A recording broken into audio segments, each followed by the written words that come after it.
Gente, nós estamos muito felizes por dois motivos. O primeiro, porque a gente ama falar sobre esse assunto e calhou, né, nessa ocasião que a gente pudesse ministrar, junto com o segundo motivo, que é o lançamento do nosso livro Como Flechas. Daqui a pouquinho eu vou falar sobre ele, quero que a Kelly dê um oi primeiro. Mas a gente está mesmo muito contente com esse tempo, essa oportunidade. Eu creio que vai ser uma noite abençoada. Boa noite, gente. Eu amo falar sobre educação de filhos. Aliás, eu estou bem feliz de ver o upgrade assim, da Escola de Pais, que já é um projeto antigo da casa, né? E ver um timão agora, porque nós já tivemos antigamente... Quem é da Escola de Pais antiga aqui? Quem já frequentou? Nossa, aqui só tem uns dinossauros aqui. Mas que bom, todos vocês sejam muito bem-vindos. A gente é um assunto de alta relevância, educar os nossos filhos é desafiador, né? Eu comecei a estudar sobre o assunto quando eu tinha 15 anos e era professora de uma turminha de pré, hoje atual Jardim 3, né? E eu comecei a ler com 15 anos para dar umas dicas para os pais dos meus alunos, para ver se eu dava uma cooperada. O primeiro livro que eu li sobre educação de filhos era do Jaime Kemp, Socorro, Temos Filhos. Eu tinha 15 anos, não tinha nenhum pretendente ainda, eu já estava lendo sobre educação. Não que você soubesse, eu já orava por você. Ele já estava orando por mim. E o segundo livro que eu li foi Ouse Disciplinar, do James Dobson, também um best-seller sobre educação. E aí eu peguei o gosto, eu nunca mais parei. E hoje os meus filhos já são crescidos, eu continuo lendo, porque eu acho que a educação...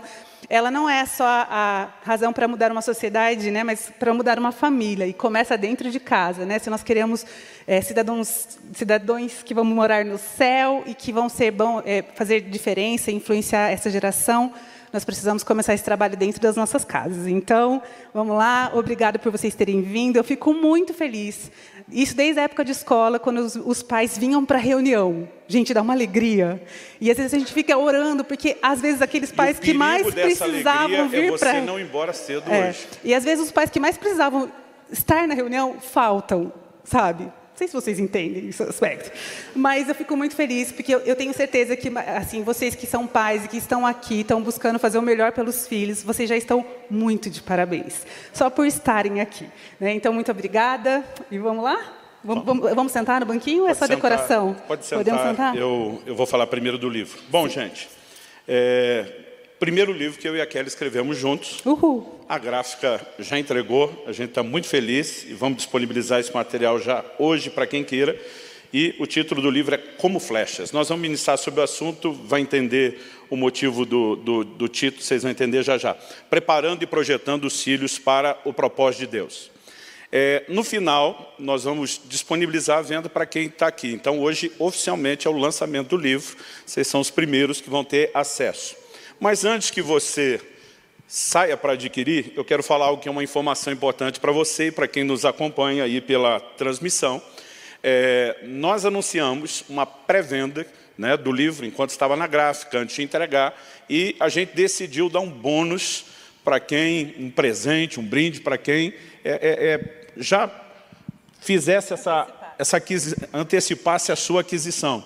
Então, a gente anunciou e o resultado foi muito bom, juntamente com o livro Como Flechas, que já vem junto de brinde, um curso online. Kelly e eu gravamos 14 lições nessa área de criação de filhos. O conteúdo é basicamente o mesmo, só a dinâmica de apresentação das verdades entre o livro e o curso é que são diferentes. Ele já vem com um curso de brinde de presente, mas para aqueles que decidiram adquirir na fase da pré-venda, a gente deu um outro clássico do Ministério, que é o propósito da família, né? Nesse livro a gente fala tanto da família como de casamento e vida conjugal. E como nós estamos mirando não apenas os que já são pais, Kelly diz que ela começou a estudar o assunto aos 15 anos. Daqui a pouco eu vou contar uma história de como Deus me fez pensar na importância disso também antes do casamento. Então nós decidimos abençoar com esse livro, que também vem acompanhado de um outro curso sobre família. E não bastasse os dois livros e os dois cursos, nós incluímos um outro livreto, um terceiro livro aqui, chamado Servindo a Deus em Família. Uma das mensagens mais importantes que Deus me deu sobre família e que não estava naquele outro livro, a gente decidiu publicar a parte e decidimos dar de presente. Por que eu estou dizendo isso? Se você for comprar o livro hoje, você não tem o combo da pré-venda. né? Porque a partir do momento da venda, do lançamento, eles não estão disponíveis. Mas como a gente tinha anunciado que isso duraria, né, pelo menos até o dia 21, a gente estabeleceu uma data limite no site até domingo, dia 23. Então, se você quiser ganhar o combo, porque os outros vêm junto de presente, eu sugiro que você entre lá no loja.orvalho.com, adquira por lá. A diferença é que vai demorar um pouquinho mais para chegar, porque ainda tem o tempo de envio, né? E hoje talvez você possa colher uma versão autografada. Então você decide o que é melhor. Só quero ser honesto e colocar as coisas na mesa, ok? Então, além desses materiais, nós temos um pouquinho de outros 3 livros que só hoje, na Escola de Paz, eu decidi trazer. Não sei se nós teremos esse material depois para disponibilizar no domingo. Então, o primeiro é um livro que eu gostei muito enquanto a gente buscava várias outras referências na preparação dos nossos materiais.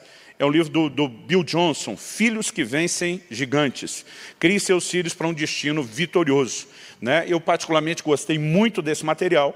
E tem outros 2 livros que estão entre os que a Kelly mais recomenda.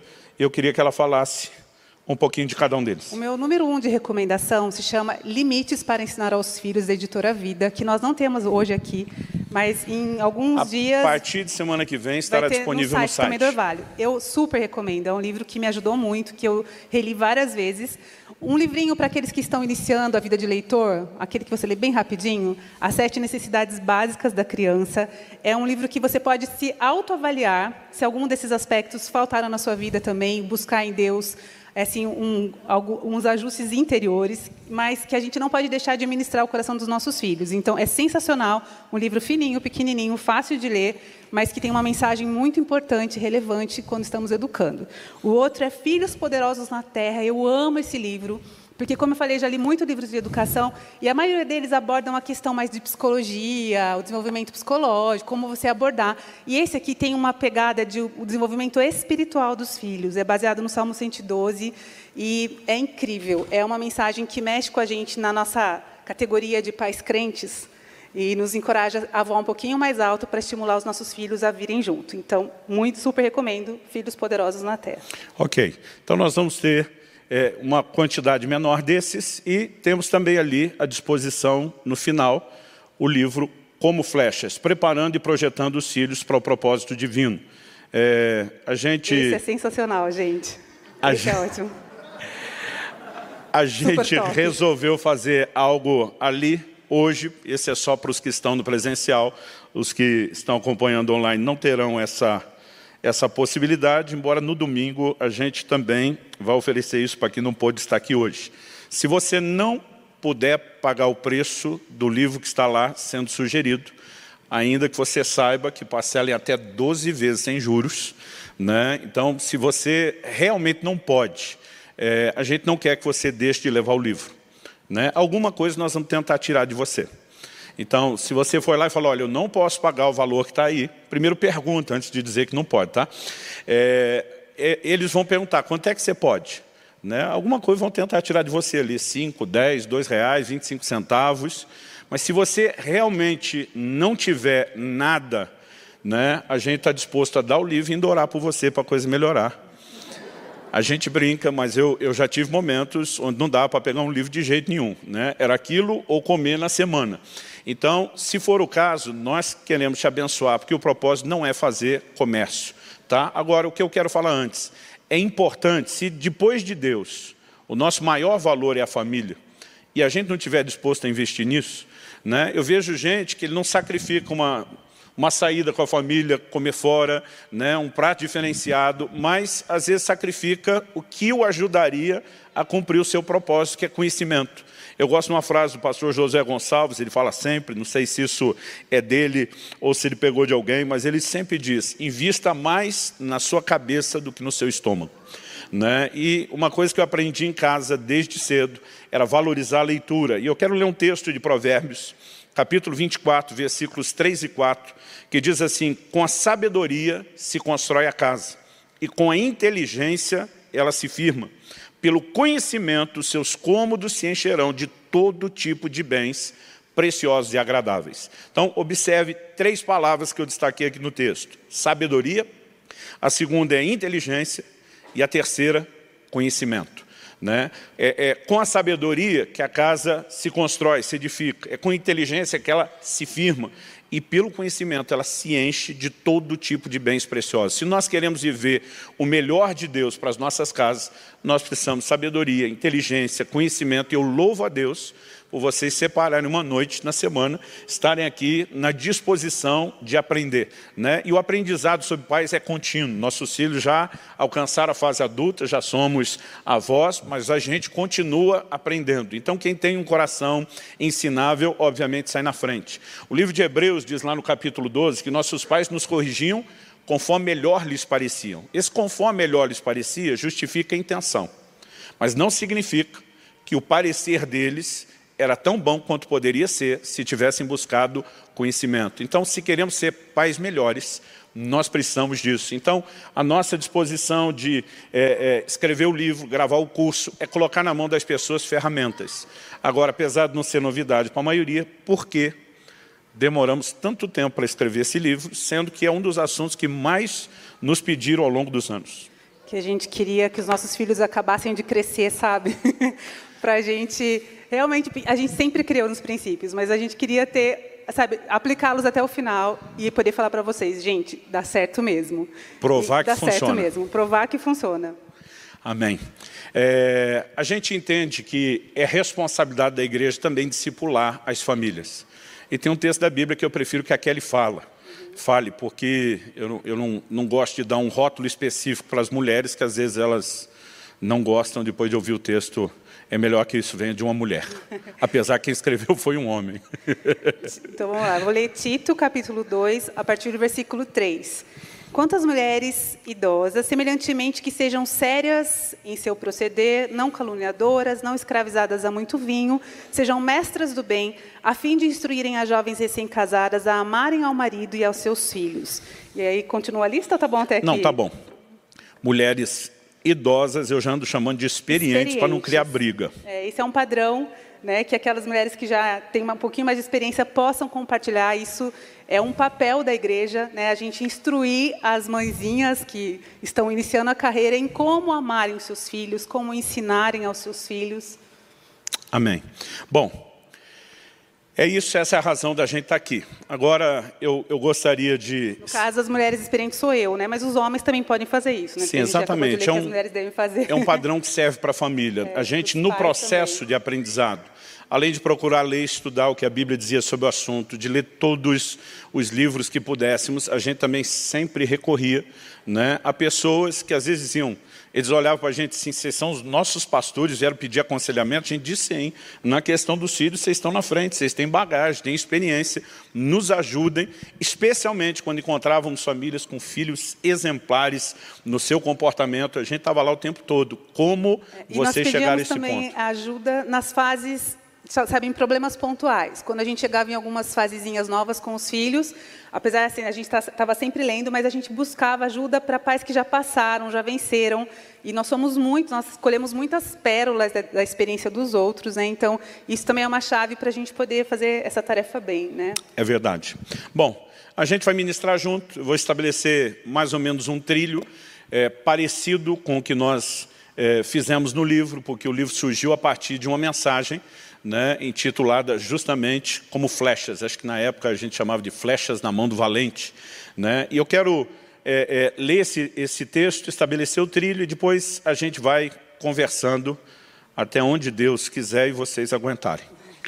Então vamos lá. Salmo 127, versos 3 e 4 diz assim: herança do Senhor são os filhos, o fruto do ventre, seu galardão. Como flechas na mão do guerreiro, assim são os filhos da sua mocidade. Né? O primeiro versículo 3 que eu li, diz que herança do Senhor são os filhos. A palavra aqui traduzida herança, ela tem um sentido de propriedade, de algo que se herda no sentido da comunicação de uma propriedade. E isso nos faz entender que os filhos são do Senhor. Deus nos confiou o cuidado. Né? Se a gente lesse aqui, propriedade do Senhor são os filhos, caberia muito bem no sentido original. Essa palavra muitas vezes também era traduzida como herança. Então Deus nos confiou. Eu acho que a primeira coisa que todo pai precisa ter em mente é que um dia nós vamos responder ao Deus que nos confiou a missão de criar filhos, né? E isso precisa trazer temor no nosso coração.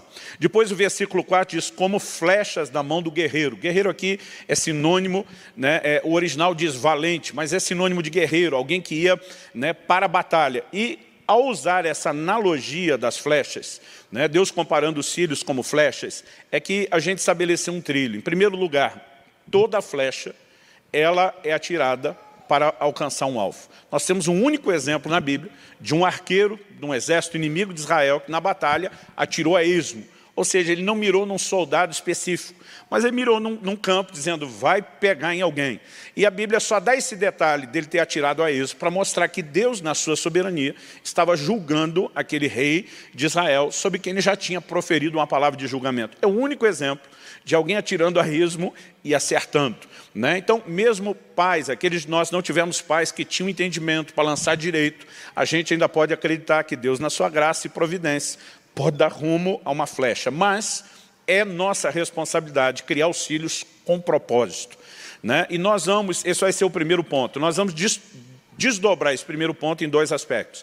Há um propósito geral, né, que todo pai tem igual, que é levar os filhos ao Senhor.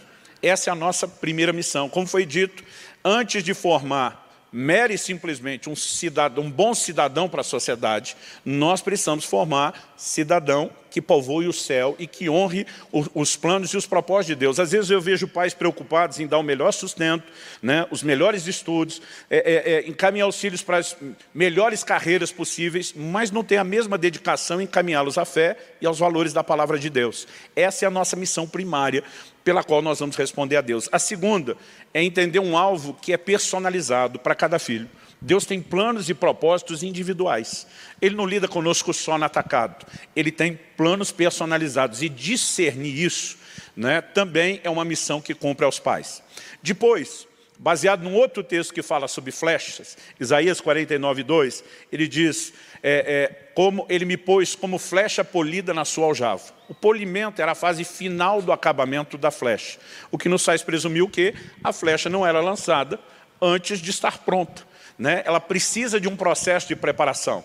E esse é o segundo ponto que a gente trabalha com uma ideia da criação dos filhos, que vai desde a educação, a fundamentação de valores, até correção, algo que é importantíssimo. Nós dedicamos 2 capítulos no nosso livro para falar só sobre o assunto de correção, e não sei se no futuro não valeria a pena ter um livro inteiro só sobre isso, porque é uma área onde principalmente os pais cristãos precisam entender melhor, né? Então, depois da preparação, a flecha também não ia para o arco. Ah, está pronta a lança? Não, vai para o aljava. Tem a hora certa. A Bíblia diz que o sábio entende o tempo e o modo, né? Lançar os filhos é o grande projeto. Nós não os criamos para nós os criamos para lançá-los. Então, desde antes de ter os filhos, Kelly e eu já conversávamos. Um dia, né, essas crianças vão crescer, vão deixar a nossa casa, e a gente também não pode nem viver só em função deles, porque daqui a pouco sobrou nós dois, né? Então, a gente tinha isso em mente. Nós não vamos retê-los. Se Deus quiser levá-los para longe, para o campo missionário, se a gente tiver que ter saudade, nós vamos suportar, porque nós temos que lançá-los. Então, crescemos com essa ideia. Mas o fato de ter que lançar não significa que deva haver lançamentos prematuros, né? Então, a gente criou uma terceira seção no livro, baseado nessa ideia que vamos trabalhar aqui do tempo da aljava, né? Então, as pessoas perguntam, pastor, é verdade que seus filhos não podiam namorar antes dos 18 anos? É verdade, para nós era parte do tempo da aljava. Antes de lançar para formar a família, a gente dizia para eles que o casamento não deveria ser só uma união de pessoas, mas de propósitos. Como alguém escolhe o parceiro do resto da vida, sem entender o seu propósito ou o propósito do outro, esperando que depois isso não vá dar conflito, né? Agora, isso era uma regra dentro de casa, não é uma regra para a igreja. Mas acredito que a gente, depois de ter criado bem, caminhado bem os filhos, a gente pode dizer não só os motivos, mas levar as pessoas a entenderem a importância disso. Então, o tempo da aljava envolvia muita coisa. Nós vamos falar o resto depois, mas vamos seguir nesse trilho. Agora, antes de falar primeiro do alvo, eu vou repetir, eu falei que contaria a minha história depois. Eu creio que Deus quer nos instruir nesse processo. Eu acredito que isso aconteceu mais ou menos 1 ano antes de eu casar com a Kelly. morava em Guarapuava, nós recebemos um pregador que veio de outro estado, e eu tive a responsabilidade de buscá-lo e levá-lo no aeroporto aqui em Curitiba. Então era pelo menos 3 horas e tanto aí de viagem, que rendeu boas conversas. Eu acredito que isso deve ter acontecido na volta, quando eu fui trazê-lo para o aeroporto aqui. Mas eu me lembro que ele me fez uma pergunta: você já é casado? Falei, ainda não. Eu não me lembro se eu estava namorando ou já estava noivo. Eu acho que ainda não tinha noivado, porque a gente casou em 6 meses. Isso aconteceu mais ou menos 1 ano antes de eu casar. Ele falou para mim, olha, deixa eu te dar uma palavra. Quando você tiver o seu primeiro filho, e ele tiver mais ou menos uns 2 anos e meio de idade. Então, gente, eu ainda ia casar depois de 1 ano. Não sabia quanto tempo eu teria o filho, mas só do tempo até o casamento e do filho ter 2 anos e meio de idade, eram pelo menos 3 anos e meio para frente. Nós ainda demoramos 2 anos e meio. Israel nasceu com 2 anos e meio depois do nosso casamento. Então, o episódio que ele estava se referindo iria acontecer 6 anos depois. Ele disse, quando seu filho tiver em torno de 2 anos e meio, um pouquinho para mais ou para menos, mas mais ou menos nessa altura, ele falou, um dia ele vai te desafiar, como você nunca viu. Não vai combinar com o temperamento, nem com o comportamento dele, mas ele vai medir forças com você, de tal forma que você vai ser inclinado a desistir, em vez de ficar firme na sua postura de correção. Ele diz, naquele dia, o Espírito Santo vai fazer você lembrar do que eu estou te dizendo. Ele diz, é um dia chave no seu relacionamento com o seu filho. Ele diz, para dar uma ilustração, é como se fosse a hora de definir quem é o macho alfa da casa. E se você perder esse momento, você perde o coração do seu filho para sempre. Se você ganhar essa disputa, o coração dele vai estar com você para sempre. Como ele falou, o Espírito Santo vai te fazer lembrar, eu pensei, se isso é de Deus, não tinha a menor noção, que ele me disse depois que essa fase é mais ou menos a fase do enfrentamento, que isso não é tão incomum, mas eu simplesmente não fiz questão de anotar nada daquilo. Quando Israel tinha mais ou menos 2 anos e meio, deu talvez 1 mês de diferença, não me lembro se para menos ou para mais. Esse dia chegou. Eu fui discipliná-lo e ele teve uma postura que ele nunca teve de me enfrentar. E eu corrigi a segunda, eu corrigi a terceira e ele não cedia. E eu lembro, puxa, para nós os pais é muito difícil corrigir os filhos. Dói mais na gente do que neles. E eu lembro que eu pensei, eu acho que não é a hora, eu acho que não é o momento. Talvez vou esperar amanhã, quando ele estiver mais calmo, tranquilo, para ele poder absorver. Quando eu pensei isso, foi como se passasse um filme na minha frente. Aquele camarada me dizendo, o Espírito Santo vai te fazer lembrar, não recue. E aquilo veio, não era para mim uma mera lembrança. É como se Deus me fizesse viajar para aquele momento, ouvir aquela conversa de novo, e eu tive uma convicção, eu não cedo. O que eu não sabia é que eu realmente precisaria dessa convicção. Eu corrigi um filho de 2 anos e meio 9 vezes. E na 9ª ele quebrou, ele quebrantou. O jeito que ele me abraçou depois da correção, eu sabia que eu tinha ganhado meu filho para o resto da vida. Nós tivemos um segundo episódio depois disso, eu vou falar depois, mas isso me fez entender o quê? Se Deus, 6 anos antes, já estava dando a letra antecipada, gente, Deus quer nos orientar. Quando eu falei antes sobre a importância de sabedoria, de inteligência e conhecimento, é lógico que, em primeiro lugar, conhecimento bíblico, porque tem muito princípio que já foi revelado. Mas, gente, tem aplicações dos princípios que elas vão ter contextualizações muito personalizadas. Então, o que é que nós precisamos?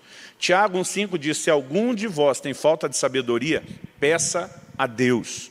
Nós não somos mais crentes do que os outros pais no sentido de privilégio. Mas teve uma coisa que nós oramos a vida inteira como pais. Senhor, nos dirige, nos dê sabedoria, nos dê entendimento. O tempo todo eu dizia para Deus, eu não tenho condições de fazer esse trabalho sem a sua ajuda. E os momentos mais marcantes que nós tivemos na vida dos nossos filhos, foram insights do céu. Ou foram revelações muito claras e específicas do Espírito Santo nos orientando, ou foi assim, aquela ideia que na hora você não percebe que é uma inspiração, mas depois a poeira abaixa e diz, não poderíamos ter inventado uma solução tão prática e tão eficaz. Então, antes de mais nada, eu quero dizer para você, você tem todo o direito, como filho de Deus, de viver a liderança do Espírito Santo, né? A Bíblia diz que se pedimos sabedoria, a gente tem que saber que Deus dá liberalmente, né? De forma generosa. Então, nós precisamos acreditar. Agora, tem gente que diz, o Espírito Santo nunca falou comigo, mas também nunca ora, não pede sabedoria, não busca a liderança de Deus, né? Não cria um coração sensível para isso, aí também fica mais difícil. Mas eu quero que você entenda, é importante. Alguém me perguntou outro dia, pastor, qual a melhor hora de eu ler um livro sobre criação de filhos? Porque meu filho ainda está com 3 anos, diz que está atrasado, né? Já devia estar sabendo antes. Melhor hora de se preparar para o casamento é antes de casar, melhor hora de se preparar para a criação de filhos é antes. Se Deus, 1 ano antes de eu casar, 3 anos e meio antes de eu ter um filho, 6 anos antes daquele momento surgir, já estava orientando, a gente precisa se antecipar, né? Então, se você não teve oportunidade, seja um instrumento de Deus para que outros tenham, né? Nós estamos fazendo uma campanha forte, você que tem já filhos maiores, a gente quer que eles entendam tudo sobre família.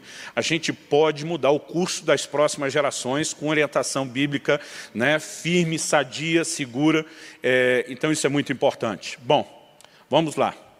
Lançar a flecha para um alvo, né? Deus deseja que todos se salvem e cheguem ao pleno conhecimento da verdade. 1 Timóteo capítulo 2, versículo 4.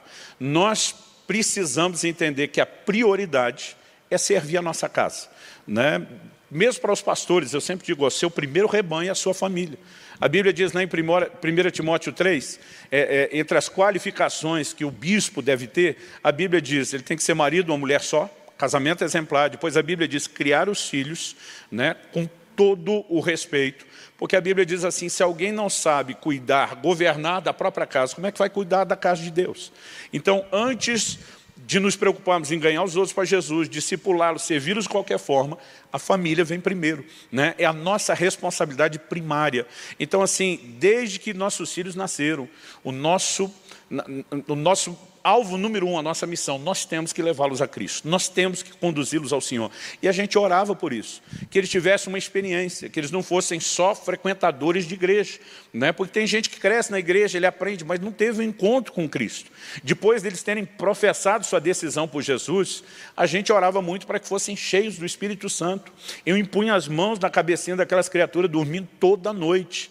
Kelly e eu fizemos um trato quando eles eram pequenos, a gente não orava em línguas na frente deles. A gente não queria, já vi muita criança imitando, né? A gente não queria criar nenhum tipo de influência, mas nós orávamos no Espírito Santo que eles tenham essa experiência. E eu lembro que um dia o Israel, aos 6 anos de idade, ele veio falar comigo e falou, pai, precisamos conversar, né? Eu falei, tá bom, filho, vamos conversar.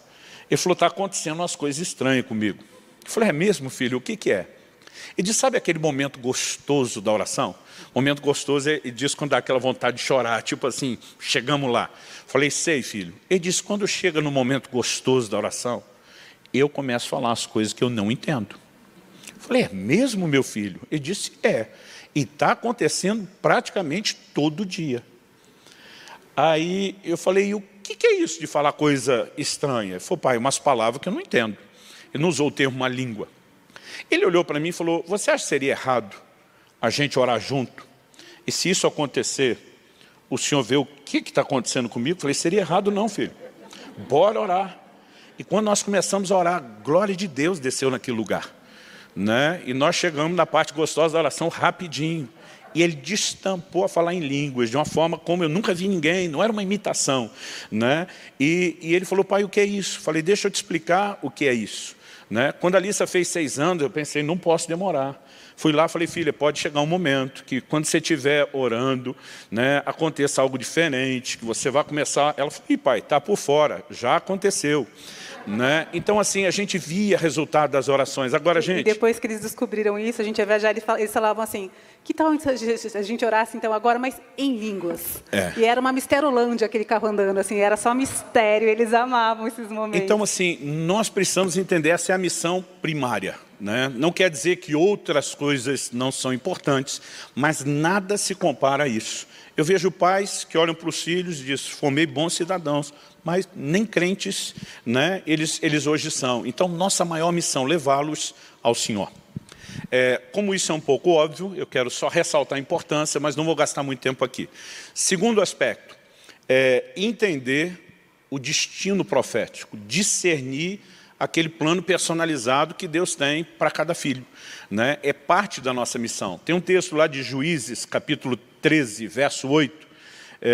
No livro, eu lembro que no capítulo que a gente trata disso, eu botei um subtítulo, uma oração que Deus ouve.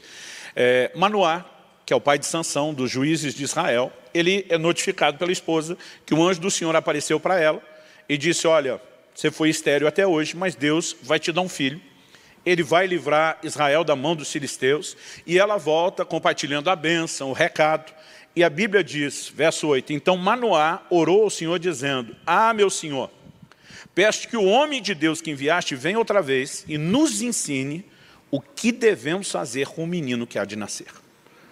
Nos ensine, diz, ok, o Senhor está entregando o filho, beleza, mas como o Senhor quer que a gente crie essa criança? Como nós devemos conduzir? O que é que o Senhor espera em relação ao como? Nós não podemos só receber esse presente do Senhor e não fazer de forma direita. Então, esse como envolve não apenas a sabedoria da educação, mas encaminhar para cumprir o propósito de Deus. Então, Deus tem planos pessoais, né, personalizados para cada um de nós. E a gente precisa saber trabalhar isso na vida dos filhos. De uma forma prática, né, alguns pais me perguntam, como eu posso saber qual é a vontade de Deus, assim, específica, desenhada, para o meu filho? Normalmente, né, a palavra de Deus fala que Deus opera o querer e o realizar. Desde pequenos, nossos filhos vão dando sinais daquelas coisas que eles gostam de fazer, que eles têm facilidade. Então, os dons, os talentos também apontam para essa vontade. Eu vejo que alguns pais têm dificuldade, às vezes, porque eles têm os próprios sonhos, alguns sonhos frustrados, e eles querem que os filhos realizem, né, profissionalmente. Quer viver o sonho através dos filhos. Ministerialmente mesmo. Eu não dei conta de fazer isso, então meu filho vai fazer. E isso é um erro que a gente comete, porque realmente Deus tem um projeto pessoal para cada ser humano. Então, os pais podem ficar atentos a essas manifestações, né? Eu lembro que quando nós colocávamos os nossos filhos todo dia para ler a Bíblia, a gente já podia ir vendo as diferenças. Assim, o Israel, ele era muito disciplinado, muito educado na leitura, a leitura dele sempre rendeu muito, e a Alissa não saía de Salmos. E ela ficava só cantando. Então, a gente entrava no quarto dela, era sempre musical, todo dia um musical no devocional. E, às vezes, a gente falava, filha, mas você não pode ficar dentro só um livro. A Bíblia tem vários livros, você não pode ficar... Ela falava assim, mas quem vai pregar é o meu irmão Israel. Eu vou ser a cantora. Então, tá tudo bem. E ela tem muito dessa expressão de arte, tudo nela. Mas, assim, a gente tem que ir vendo... A gente tem uma pequena amostragem de filhos, só 2. Mas é possível a gente afirmar que os nossos filhos são diferentes, né? E Deus vai usá-los de forma única e diferente. Então, esse olhar atento, né, conhecer aquilo que realmente arde no coração do seu filho, é uma dica para você poder entender aquilo que Deus tem projetado para ele. A questão de entender o propósito. Eu já nasci num lar cristão. A Kelly se converteu praticamente com a mãe já na adolescência. E eu gosto sempre de dizer... porque quando a gente começa a falar do legado, né, eu gosto de compartilhar o legado recebido do meu pai, o que meu filho está vivendo. Daqui a pouco será a 4ª geração da minha neta. Alguns olham e dizem, eu não tive esse privilégio. E eu digo para os outros, meu pai também não. Ele viu o pai dele se suicidar quando ele tinha 12 para 13 anos de idade. Ele cresceu num lar, numa família disfuncional, que é o jeito bonito de dizer esculhambada, né? Ele não teve nada disso. Mas quando se converteu aos 18 anos de idade, um dos primeiros textos da Bíblia que ele descobriu foi o Salmo 68. Né? Me lembro agora se é o versículo 5 ou 6, que diz, né, que Deus faz com que o solitário habite em família. E ele foi tão impactado pela leitura desse texto, e ele entendeu, peraí, se Deus tem um projeto, verso 6, se Deus tem um projeto para a família, com certeza não é o que eu vivi. Eu vou buscar entender. Né? E ele tomou uma decisão. Eu posso não ter tido isso. Mas a partir da próxima geração, tudo muda. E ele já nos criou com uma visão. Vocês vão viver de forma diferente. E vocês vão fazer com que a minha descendência siga servindo a Deus. Então, eu quero dizer a cada um de vocês está aqui, aqueles que nos acompanham, né, pela internet, um mês depois, assistindo essa gravação, você pode ser o ponto de virada.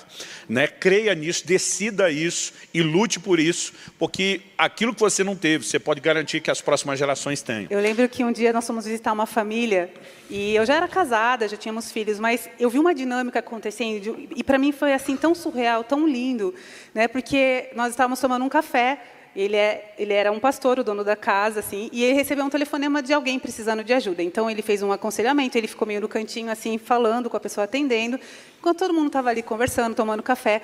Mas, de repente, ele fez um sinal com a mão, assim. Eu não sei reproduzir exatamente o sinal, mas ele fez um sinal com a mão. Gente, a família inteira se posicionando do lado. Tá? Os filhos já eram casados, tudo, mas estavam ali naquele momento.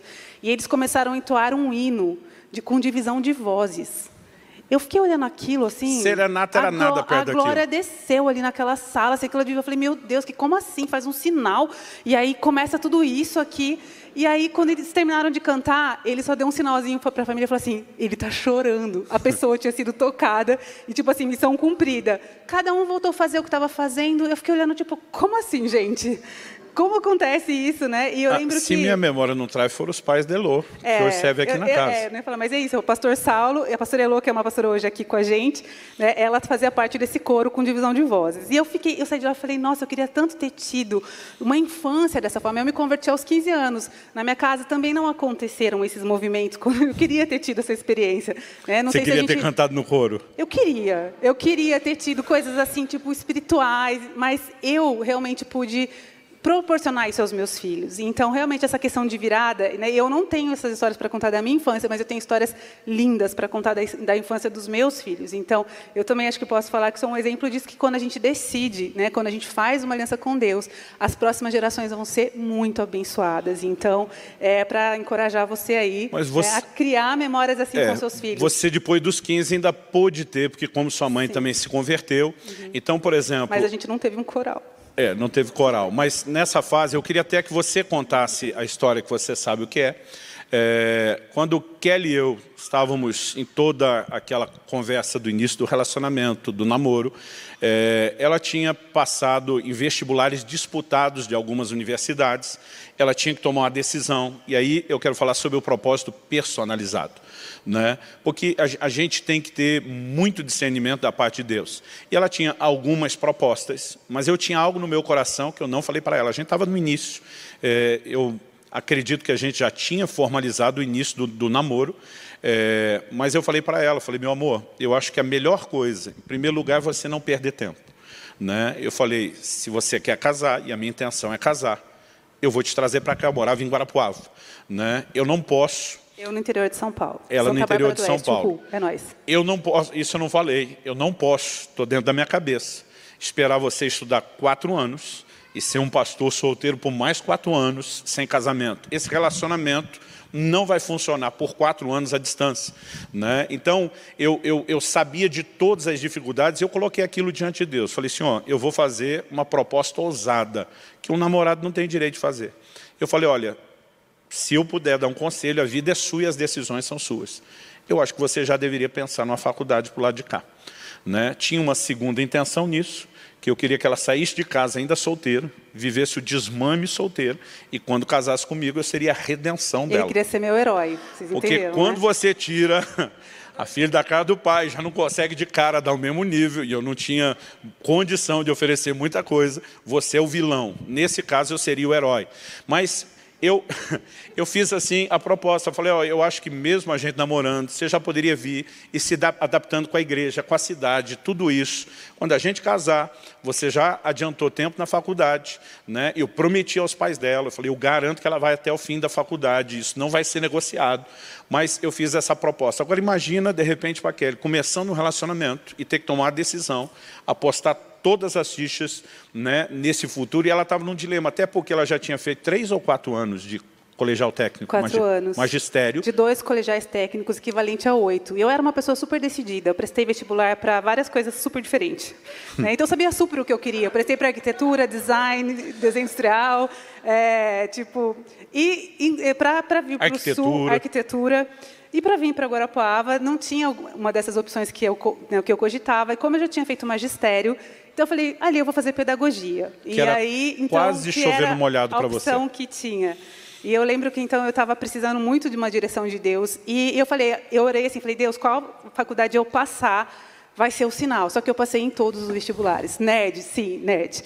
E eu não sabia daí o que fazer. Então eu fui desesperada para várias cidades no interior de São Paulo, fazendo a minha inscrição nas faculdades, minha matrícula, e não sabia o que fazer, e orando muito, jejuando. E eu lembro que eu falava para os meus pais, vocês precisam me mandar fazer alguma coisa, porque eu vou obedecer. Eu sempre fui uma filha obediente, me manda, o que eu faço? E meu pai falou, minha filha, chegou uma hora da sua vida que agora você decide, é com você. E eu falava, não, mas vocês sempre mandaram, eu sempre obedeci, achei sempre tão legal. E aí eles explicaram que agora não dava mais, que eu tinha que tomar uma decisão. Então eu comecei a orar, e eu tive um sonho muito lindo nessa época, onde Deus ministrou o meu coração.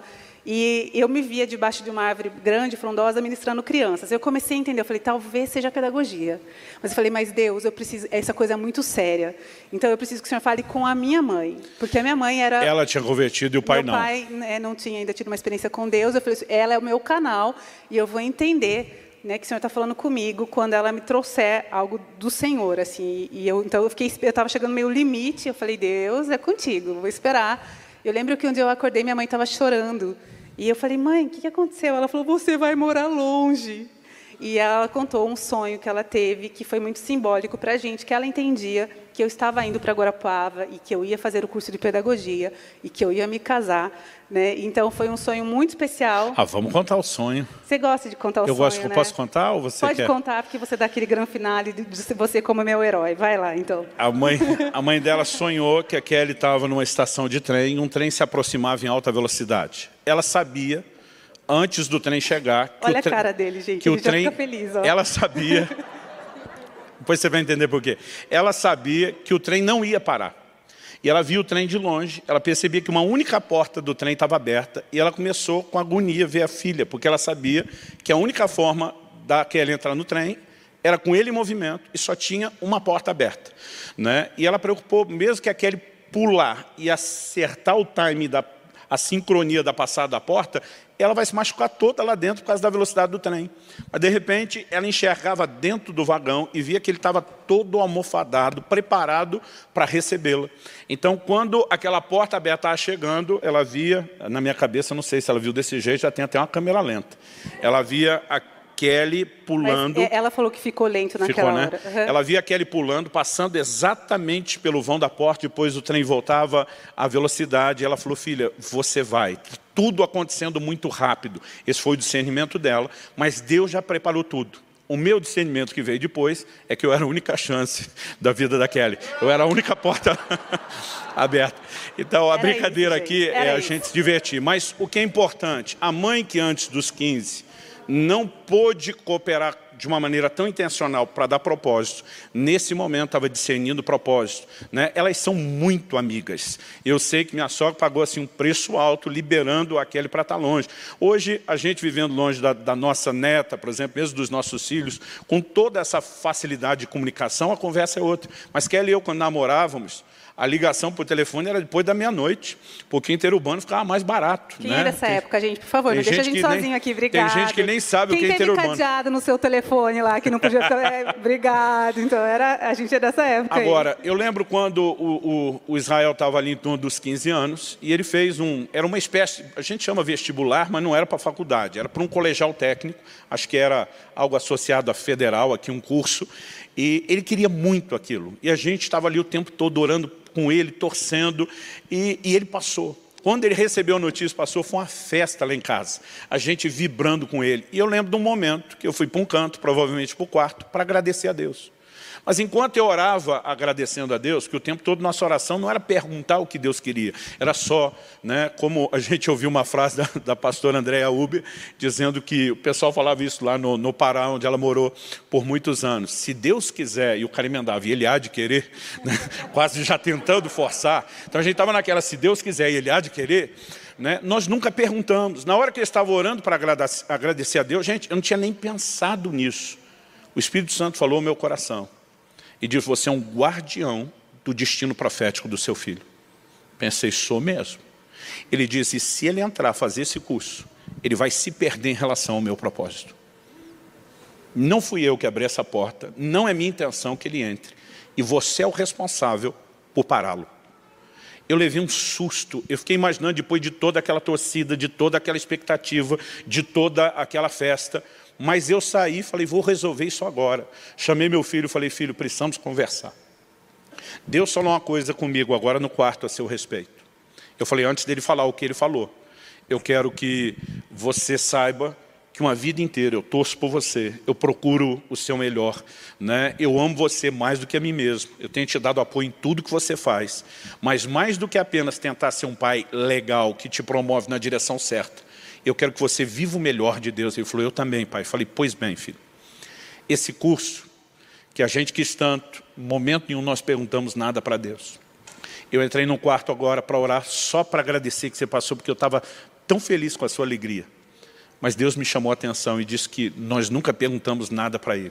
Ele me disse, se você entrar nesse curso, você se perde em relação ao propósito dele. E Ele me chamou de o guardião do seu destino profético. Então eu espero que você entenda, mas entendendo ou não, eu vou passar por cima de você hoje. Eu não vou deixar você fazer a matrícula. Eu não vou deixar você ir além. Agora, eu espero que você entenda que eu estou fazendo isso por amor. Se você não entender, você vai me obedecer do mesmo jeito. E eu vou esperar o dia que você entenda.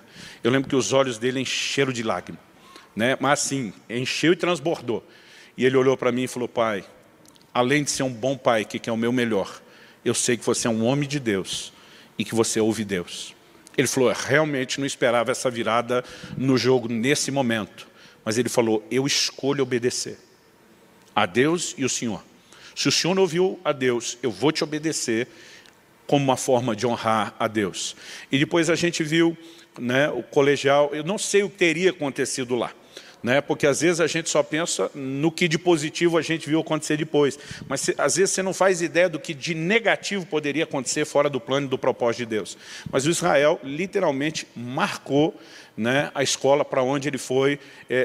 A Alissa, que era mais nova, estudando depois, ela falou, pai, é impressionante como a maioria dos professores, o pessoal, todo mundo fala do Israel até hoje. Então, nós precisamos discernir, são às vezes pequenos detalhes, né? Agora, quanto mais a gente orava e buscava a Deus, Deus nos trazia convicções. Eu sabia, antes da gente ter filhos, e eu não sei te explicar como, era uma certeza no meu espírito, que nós teríamos um casal, um menino e depois uma menina, né? A gente sabia algumas coisas à medida que orava. Então, quando eles eram ainda pequenos, Deus me fez entender que os dois iriam estudar fora, né? E às vezes eu me questionava, será que isso não é a minha frustração, porque eu queria e não consegui? Mas quanto mais eu orava, mais firme crescia aquela certeza. Então o que nós fizemos? Quando Israel estava mais ou menos com 7 anos de idade, hoje ele, né, tá na iminência de completar 23, a Alissa já fez 20. Quando ele tinha 7, a Alissa 4, foi que nós entendemos isso. Então nós começamos uma previdência. Eu lembro que guardava R$80 por mês para cada um, né? Isso, na época, para nós era muito dinheiro, era muito sacrifício. A gente deixou de fazer muita coisa, mas aquilo era inegociável, porque a gente sabia que quando chegasse a idade, né, a gente tinha que se preparar. Eu tinha certeza que a gente não ia conseguir guardar tudo, mas eu falei, eu quero sair da metade para frente, mostrar para Deus meu compromisso, fazer a minha parte, né? E graças a Deus, quando chegou o tempo, a gente tinha condições. A parte que a gente não podia, a gente viu e assistiu Deus terminar e concluir, né? Mas essas percepções são importantes, né? Da gente estar orando e entendendo o que Deus quer para cada um. A Kelly gastou 9 anos, investiu, não gastou, 3 vezes por semana com a Alissa, por causa de algo específico nessa convicção. É contigo. Eu levei a Alice, então, ela sempre amou música, como eu falei, desde pequenininha nos devocionais dela, e ela teve, eu lembro o dia que eu fui tentar colocá-la numa aulinha de música do colégio dela e a secretária me chamou e falou, olha, a sua filha é super talentosa, eu queria te passar um outro lugar para você procurar. E ela me deu uma dica de uma faculdade que tinha um curso de extensão para crianças e tal, e eu fui atrás. Então, ela estudou no Belas Artes por 9 longos anos. E eu a levando 3 vezes por semana. No final, eu fui solicitar na secretaria o meu diploma de mãe perseverante. Mas não me deram. E valeu muito a pena, né? Porque realmente nesse período a Alice amava ir para a aula, mas teve no final, na reta final, ela já era uma adolescente. Eu lembro que ela começou a falar, acho que já não tem mais nada lá e não sei o quê, mas a gente foi firme com ela e ela pôde concluir, e isso hoje é algo que contribui muito para o chamado dela, para o ministério, tudo aquilo que ela aprendeu, né, que ela carrega, a gente sabe que está à disposição já para a glória de Deus, então foi algo muito significativo também. Amém. Então, esses são alguns exemplos, não dá para a gente gastar tempo demais falando, de coisas que a gente precisa discernir em Deus. Então, Israel ganhou uma bolsa de estudo, né, lá no Kansas, para fazer a faculdade, o IHOP-U, que é a faculdade do IHOP. IHOP é a sigla para International House of Prayer, ou Casa Internacional de Oração.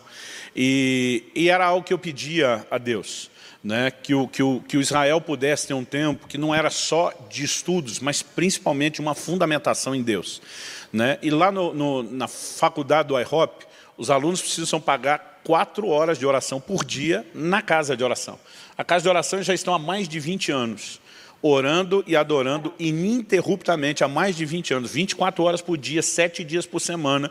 E quem vai estudar lá tem que gastar pelo menos 4 horas por dia, né, na casa de oração. Então, para mim, muito mais importante do que só o ensino, porque a fundamentação teológica, eu falei, isso faço eu se for necessário.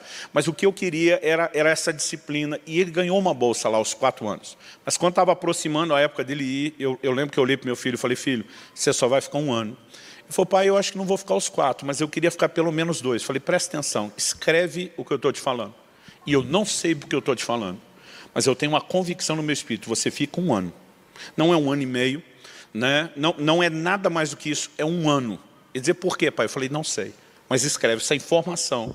Quando chegar a hora de você tomar uma decisão, vai ser importante, né? E foi quando, de fato, ele casou, foi depois de completar 1 ano de estudo, e ele acabou se mudando para a cidade onde ele está hoje. Ali sim, ele está cursando uma universidade, que é dessas acreditada, que a gente diria que tem reconhecimento do MEC, né? Lá não, mas aquilo foi fundamental para a vida dele. Quando a Alissa foi estudar fora, ele foi para o Kansas, a Alissa foi estudar em Dallas, no CFNI, o Christ for the Nations Institute, e ela queria fazer 3 anos.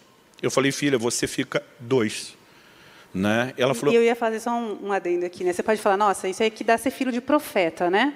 Que já tem as datas e tal. Mas, gente, tudo isso pode ser gerado por vocês como pais na intercessão de vocês, né? Porque você pode, mas o pastor Luciano já está acostumado. Não, mas eu tenho ouvido tantos pais, né? Até que não tem assim, tipo que talvez ainda não fluiu tanto, que é algo novo, tendo esses direcionamentos de Deus para a vida dos filhos, porque Deus é esse Deus. Deus é o nosso Pai. E Ele está muito interessado no futuro dos nossos filhos, os servindo. Então, eu sei que talvez aqui, vários de vocês aqui talvez tenham muitas experiências assim para compartilhar, mas caso você ainda não tenha tido experiências de entender o coração de Deus em relação aos seus filhos, eu quero dizer para vocês que vocês vão ter experiências assim também. Sabe? Não, isso não é para casa só de ministros, de pastores, isso é para todo cristão. Esse direcionamento é o que Deus, né, realmente tem para nós, que a palavra fala que todo aquele que é filho de Deus, ele é guiado pelo Espírito Santo.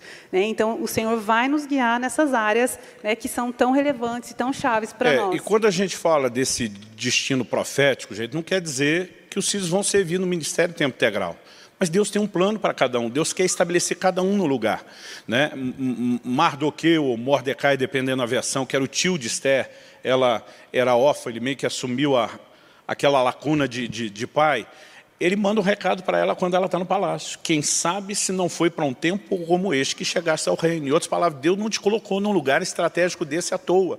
Então, Deus quer gente em todos os segmentos da sociedade. Né? Então, a vocação do seu filho é algo que tanto ele, filho e filha, né, tanto eles como nós, os pais, precisamos buscar juntos, entender juntos. A gente não pode projetar um sonho frustrado e querer empurrá-los na direção errada, porque Deus tem um lugar para eles, não só no corpo de Cristo, mas também na sociedade. Né? E esse entendimento vai requerer de nós, mais do que tudo, oração. Agora, isso não é só encaminhar para uma profissão, falando em termos de vocação. Nós também precisamos entender a preparação dos filhos para o casamento. Gente, depois de Jesus, a decisão de com quem alguém vai se casar é a decisão mais importante da vida. Né? E eu olho para alguns pais e digo, bom, é ele ou ela que vai casar, é ele que decida. Né? Agora, alguns permitem que a decisão aconteça sem ter o menor nível de maturidade. Existem uns pais hoje que estão cada vez mais entrando no lugar de que os filhos mandam e eles obedecem. Gente, esse não é o plano de Deus. E uma coisa que eu queria colocar, uma observação, que eu tenho visto muitos pais não tratarem esse assunto com o tom de seriedade que precisa. A gente educa os nossos filhos sobre um trilho, e esse trilho ele não vai mudar. Desde quando a criança é pequenininha até quando se tornar grande, você vai falar a mesma coisa. Não vai ser novidade para os seus filhos os princípios que vão ser conversados na medida que eles crescem. Na verdade, o que vai ser adaptado é só a linguagem. Eu vejo alguns pais, às vezes, falando já de namoradinho no jardim de infância.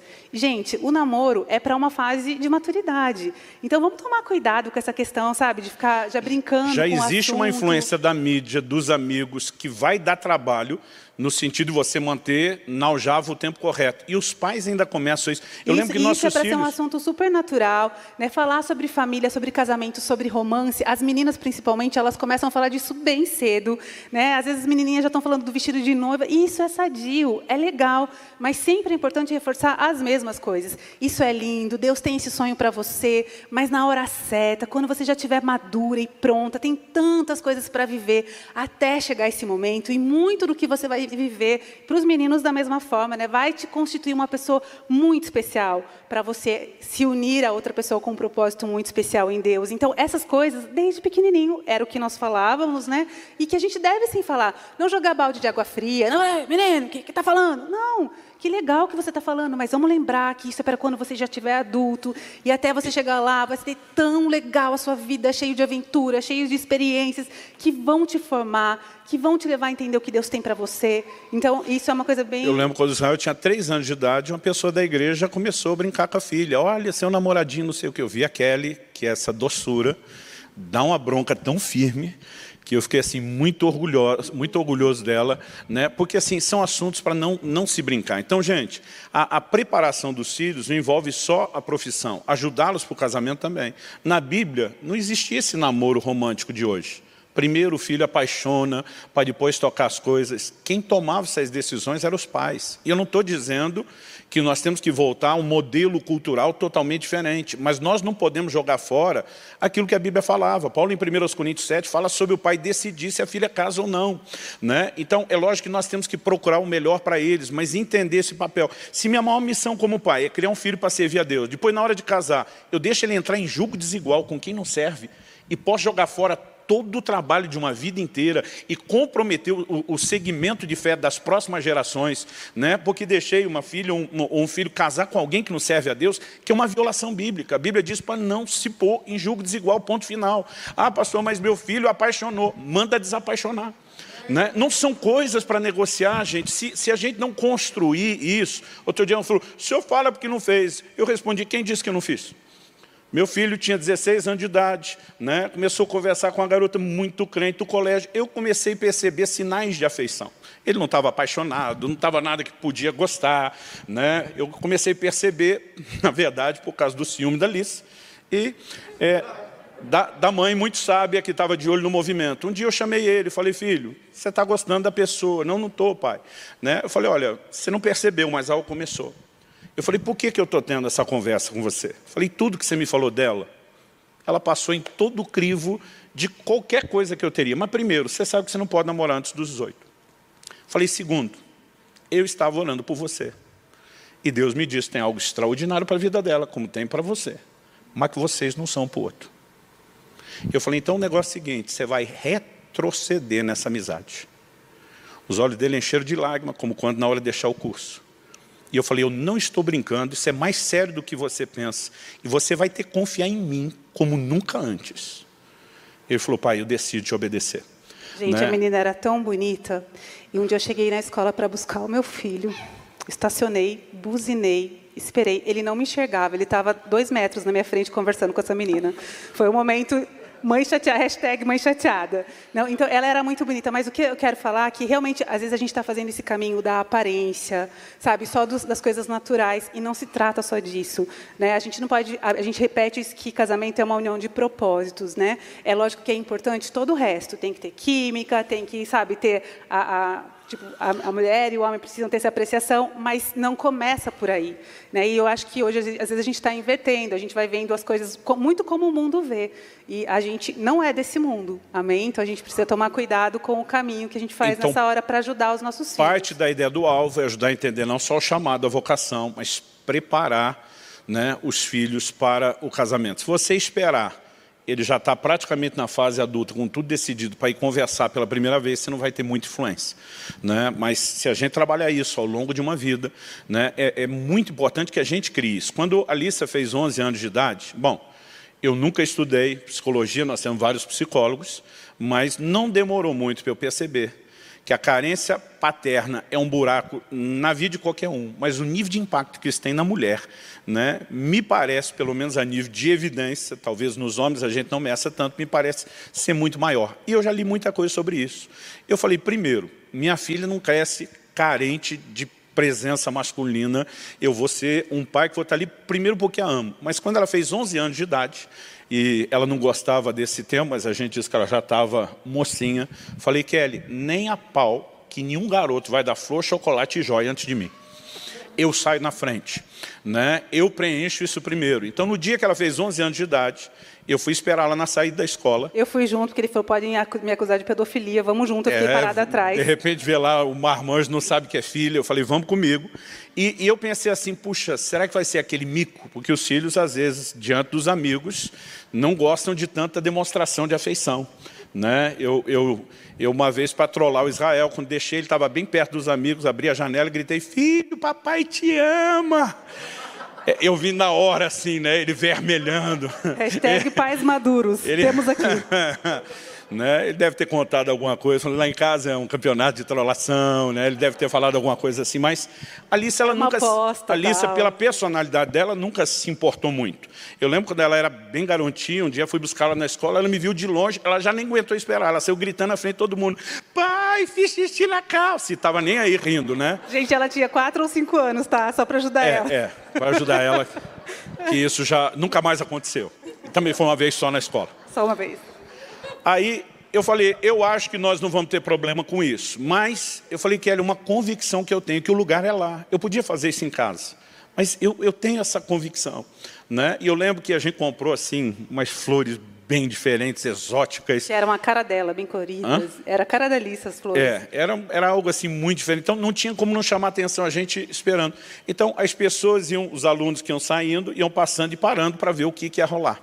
Né? A gente ouvia o comentário, principalmente das meninas, meu pai nunca fez isso comigo.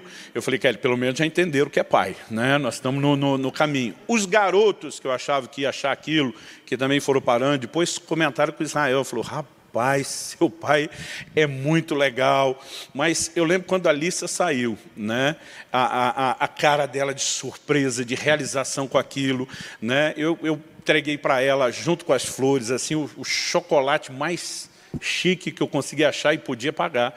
E, na hora de dar a joia, que na verdade era uma semi-joia, mas era o que o orçamento permitia para a ocasião. Durou até o tempo que precisou. Estourou só quando ela já tinha idade. Exatamente. Eu dei um pingente, que chama aquilo, um colarzinho com um pingente. O pingente era um coração que tinha um desenho de um cadeado da chave. Né? Agora, eu entreguei a flor, entreguei o chocolate, falei, filha, esse outro presente aqui que eu vou te entregar, você só pega se você entrar no acordo que eu vou propor. Você não é obrigado a aceitar. Mas se você aceitar uma aliança que nós dois vamos selar diante de Deus. Eu falei, você viu que esse coração lembra um cadeado? Ela falou, sim. Eu falei, você percebeu que não tem chave? Ela falou, é mesmo. Eu falei, você sabe por quê que você não está ganhando uma chave? Ela falou, não. Eu falei, porque a chave está comigo. Você não entrega o seu coração para nenhum garoto sem o meu consentimento. Eu falei, não sou eu que escolho, mas se você não tiver minha bênção, você não segue em frente. Eu quero ser o melhor, eu sou um homem de Deus, mas eu sou o guardião do seu destino. E nem a pau que eu vou permitir que algo aconteça para te levar para fora disso. Ela falou, eu aceito. Eu falei, pensa, nós vamos chegar em casa, você vai entrar no seu quarto, você vai orar, porque isso não tem mais volta. A partir do momento que você decidir colocar esse colar, nós estamos assumindo uma aliança, é algo sagrado, é diante de Deus, é um caminho sem volta. Então nós fomos para casa, depois ela voltou e falou, pai, eu me sinto guardada, protegida, amada, eu quero fazer isso. Então eu falei, eu vou colocar o colar em você, né? E nós mantivemos isso. Somente no dia que ela completou 20 anos de idade, né? Ela tomou a decisão de entregar o coração com o meu aval. Nós podemos preparar os filhos num sentido completo, né? E uma coisa interessante, né? O colar realmente não tinha assim tanta qualidade, mas ela tinha o compromisso até os 18. E o Espírito Santo pediu para ela alguns meses a mais. E aí eu lembro que quando terminou esse tempo, o colar estourou. Profético ou não? Profético, né? E o interessante é que naqueles meses a mais, ela estava num ambiente, né, que a maioria dos meninos que ela se interessasse estavam todos se preparando para o ministério, né? Era algo muito fácil da gente dizer sim, mas Deus pediu uma prorrogação. Quando venceu a prorrogação, ela voltou para casa por causa da pandemia, terminar online. Né? E hoje a gente consegue perceber como Deus gerenciou isso tudo para que as coisas acontecessem da forma certa. Agora, depois da salvação, do enchimento com o Espírito Santo, né, eu nunca orei tanto para os meus filhos, por outro motivo, a não ser que eles vivessem um propósito e que eles casassem direito. Né? Uma vida inteira de oração, de intercessão, de conselhos. Então, nós podemos cooperar para que eles atinjam o alvo. Vamos correr, porque nós só falamos da primeira parte. Segunda parte, a preparação das flechas. Né? Eu acredito que a gente precisa entender aspectos da educação como um todo. Né? Eu já vi muito pai dizer, poxa, pastor, está lá na Bíblia, a promessa de Deus, ensina a criança no caminho que deve andar, e até quando for velho, não desviará dele. Provérbios 22, 5 ou 6. Hoje eu estou confundindo os 5 e os 6. Né? Mas, às vezes, esses pais diziam, eu criei meu filho na igreja e agora está desviado. O criar não é só levar no culto, gente. Ensinar o caminho que deve andar é algo diário. Né? Nós vemos o livro de Deuteronômio, Deus dizia o seguinte, você vai falar da palavra, quando se levantar e quando se deitar, em casa, andando pelo caminho, é uma saturação total, noite e dia incessante. Alguns pais eles dizem, não, mas eu levava na igreja, mas nem eles buscavam a Deus, nem eles davam exemplo de cristianismo e caráter. Um dia perguntaram para mim e para a Kelly, o que vocês acreditam ser um dos fatores que mais marca a vida dos filhos? Nós respondemos junto, parecia um coro, e a gente nem tinha conversado sobre isso. Exemplo. Né? Se nós queremos que os filhos sejam crentes, nós temos que ser primeiro, gente. Não adianta querer levar os filhos a viver algo em Deus que nós não nos propusemos a entrar. Então, esse ensina a criança o caminho que deve andar, não são conselhos ocasionais. É uma vida de orientação. É acompanhá-los em todo o processo. Né? Então, você me pergunta, pastor, o senhor tem medo dos seus filhos desviar? Não. Né? Porque eu sei das marcas que nós colocamos, eu sei das experiências que eles tiveram, eu sei da cobertura de intercessão que vão ter o resto da vida. Não significa que eles não tenham livre-arbítrio, mas eles não têm motivo para brincar com esse tipo de coisa. Né? Então, a educação, ela envolve, não é só ensinar ética, é lógico que no dia a dia nós vamos ter que ensinar isso. Kelly, uma vez, na hora de levar a Alissa para o Belas Artes, ela estava sem o carro, não me lembro o que aconteceu, acho que eu tive que usar no dia, e ela decidiu ir de ônibus. E ela percebeu, a Alissa era bem novinha ainda, né, que a Alissa, nisso ela herdou da mãe. A Kelly, eu brinco, ela não tem olfato, ela tem superpoderes no olfato. Né? A capacidade assim, de sentir os cheiros à distância com muita precisão é importante. E ela percebeu que ele estava fazendo careta. Né? E ela está dizendo, não estou gostando dos cheiros dentro do ônibus. Porque era aquele horário que fica bem lotado, sabe? Que todo mundo vai para o trabalho junto e a gente estava lá. Conta você a história. Então, eu cresci andando de ônibus, e o Luciano também. E a gente casou, a gente andou de ônibus, e a gente andou muito de ônibus.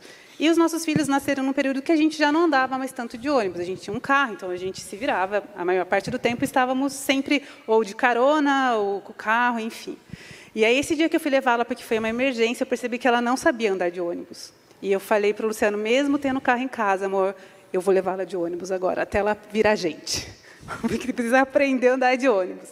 E aí, ela entrava, e foi muito... A primeira vez, ela fez ânsia. Ela, tipo, é muito difícil, eu não vou conseguir respirar nesse lugar. Eu falei, não vai morrer, não vai morrer, fica aí. E ela tinha 6 para 7 anos. Eu falei, você vai sobreviver, todo mundo aqui sobrevive. Não pense que o ar aqui está igual para todo mundo, e todo mundo está aqui. Então, vamos nessa. E aí, a gente foi por vários meses, né, sempre pegando aqueles horários lotados, e eu fui mostrando para ela. Eu falei, sabe, Alicia, é tão legal a gente estar num ônibus cheio de gente. Eu sempre gostei de ficar olhando para as pessoas enquanto estava dentro do ônibus, imaginar a história delas. E algumas vezes, quando eu tinha tempo, eu fui contando para ela como eu cresci andando de ônibus, e tantas trocas tão legais. Perguntava para as pessoas um pouquinho da história. Então eu falei, e a gente ainda como semeadores da palavra, a gente pode falar de Jesus para as pessoas no ônibus. Gente, a Alissa virou a missionária do circular. Assim, ela amava, daí depois disso, ela entrava no ônibus lotado, às vezes ela pequenininha, ela ia, Jesus te ama, Jesus te ama, Jesus te ama. E ela amava quando ela sentava sempre no assento preferencial para ela poder levantar e dar o lugar. Porque para ela, eu ensinei sobre isso, eu falei, filha, não importa onde você estiver, né, qual assento você tiver, entrou uma pessoa que precisa, que é maior que você, mais velho que você vai dar o seu lugar. E você vai segurando bem firme.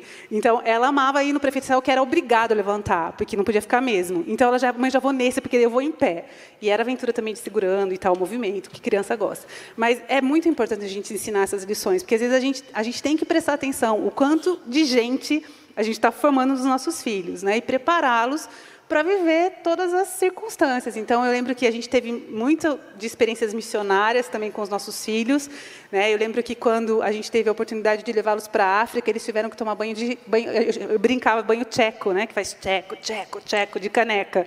E aí, eu lembro que até hoje, gente, eu sei pedir água quente em Swahili, que é Madiamoto, porque todo dia eu pedia para os irmãos lá da base se eles podiam esquentar água para mim. Eu falava, Madiamoto, Madiamoto. Eles esquentavam a água para a gente pôr no balde e tomar banho. E essas experiências assim forjaram. Então, é muito legal a gente ver o que está faltando, que ajuste precisa ter.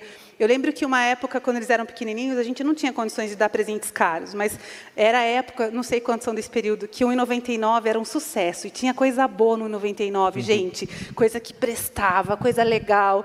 E eles... Então, como o 1,99 a gente conseguia pagar, eu com salário de professor, o Luciano com salário de pastor, eu comecei a ir muito no 99 comprar bugigangas, né, e brinquedinhos para eles. E eles ganhavam presente várias vezes, assim, tipo, com uma certa regularidade. Tudo bem que era do 1,99, mas eles ganhavam. E eu lembro que eu fui levá-los na casa... A gente foi visitar minha família no interior de São Paulo. E eu lembro que as minhas tias, que quase não o viam, ele era a única criança no momento, assim, da família toda, então chegaram todo mundo com presente. E ele, como estava muito mal acostumado, sempre receber alguma coisa, eu fiquei com tanta vergonha, porque eu lembro que ele rasgava e jogava para trás e falava, qual é o outro? Tipo, ele não... Gente, eu fui ficando roxa, assim, na frente da minha família, porque elas chegaram juntas, então era minha avó, as minhas tias... Eu chamei ele, eu falei, gente, só um pouquinho, ele já volta. Daí eu tive que sair com ele e falei, filho, cada pessoa pagou por esse presente, né? Não importa, sempre que você ganha algo de alguém, você tem que agradecer, você tem que ser simpático, as pessoas não são obrigadas a te agradarem, elas estão fazendo isso por amor. Volta lá e agradeça a cada pessoa, olhe nos olhos de cada um e fale, muito obrigada pelo presente, obrigada pelo carinho. E ele, como um menino pequeno, ele voltou meio bicudo, não voltou lindo, assim, super educado. Ele falava, obrigado. Gostei muito. Ficou aquela coisa super natural, super espontânea. Mas depois eu continuei trabalhando com ele. Eu lembro que eu passei muita vergonha. E, às vezes, a gente permite que os nossos filhos entrem em alguns lugares e a gente tem que estar muito atento, né, para que eles realmente sejam pessoas agradáveis, pessoas que relacionáveis e que sabem enfrentar. Porque as nossas situações, elas mudam, né? Tem épocas que a gente talvez possa fazer algo melhor e a gente vive outros momentos que tem que segurar e se alegrar com pouco mesmo. E é importante a gente ensinar isso, que, né, a vida ela é bela e o coração tem que ser grato nos perrengues e nas farturas, né? A gente brinca nas farturas e nas farturas, quando farta tudo e quando tem fartura de verdade. Quando a gente fala de educação, isso envolve desde valores espirituais, a fundamentação bíblica, né? Sempre a gente tentava dizer o que fazemos, por que fazemos, o que não fazemos, por que não fazemos.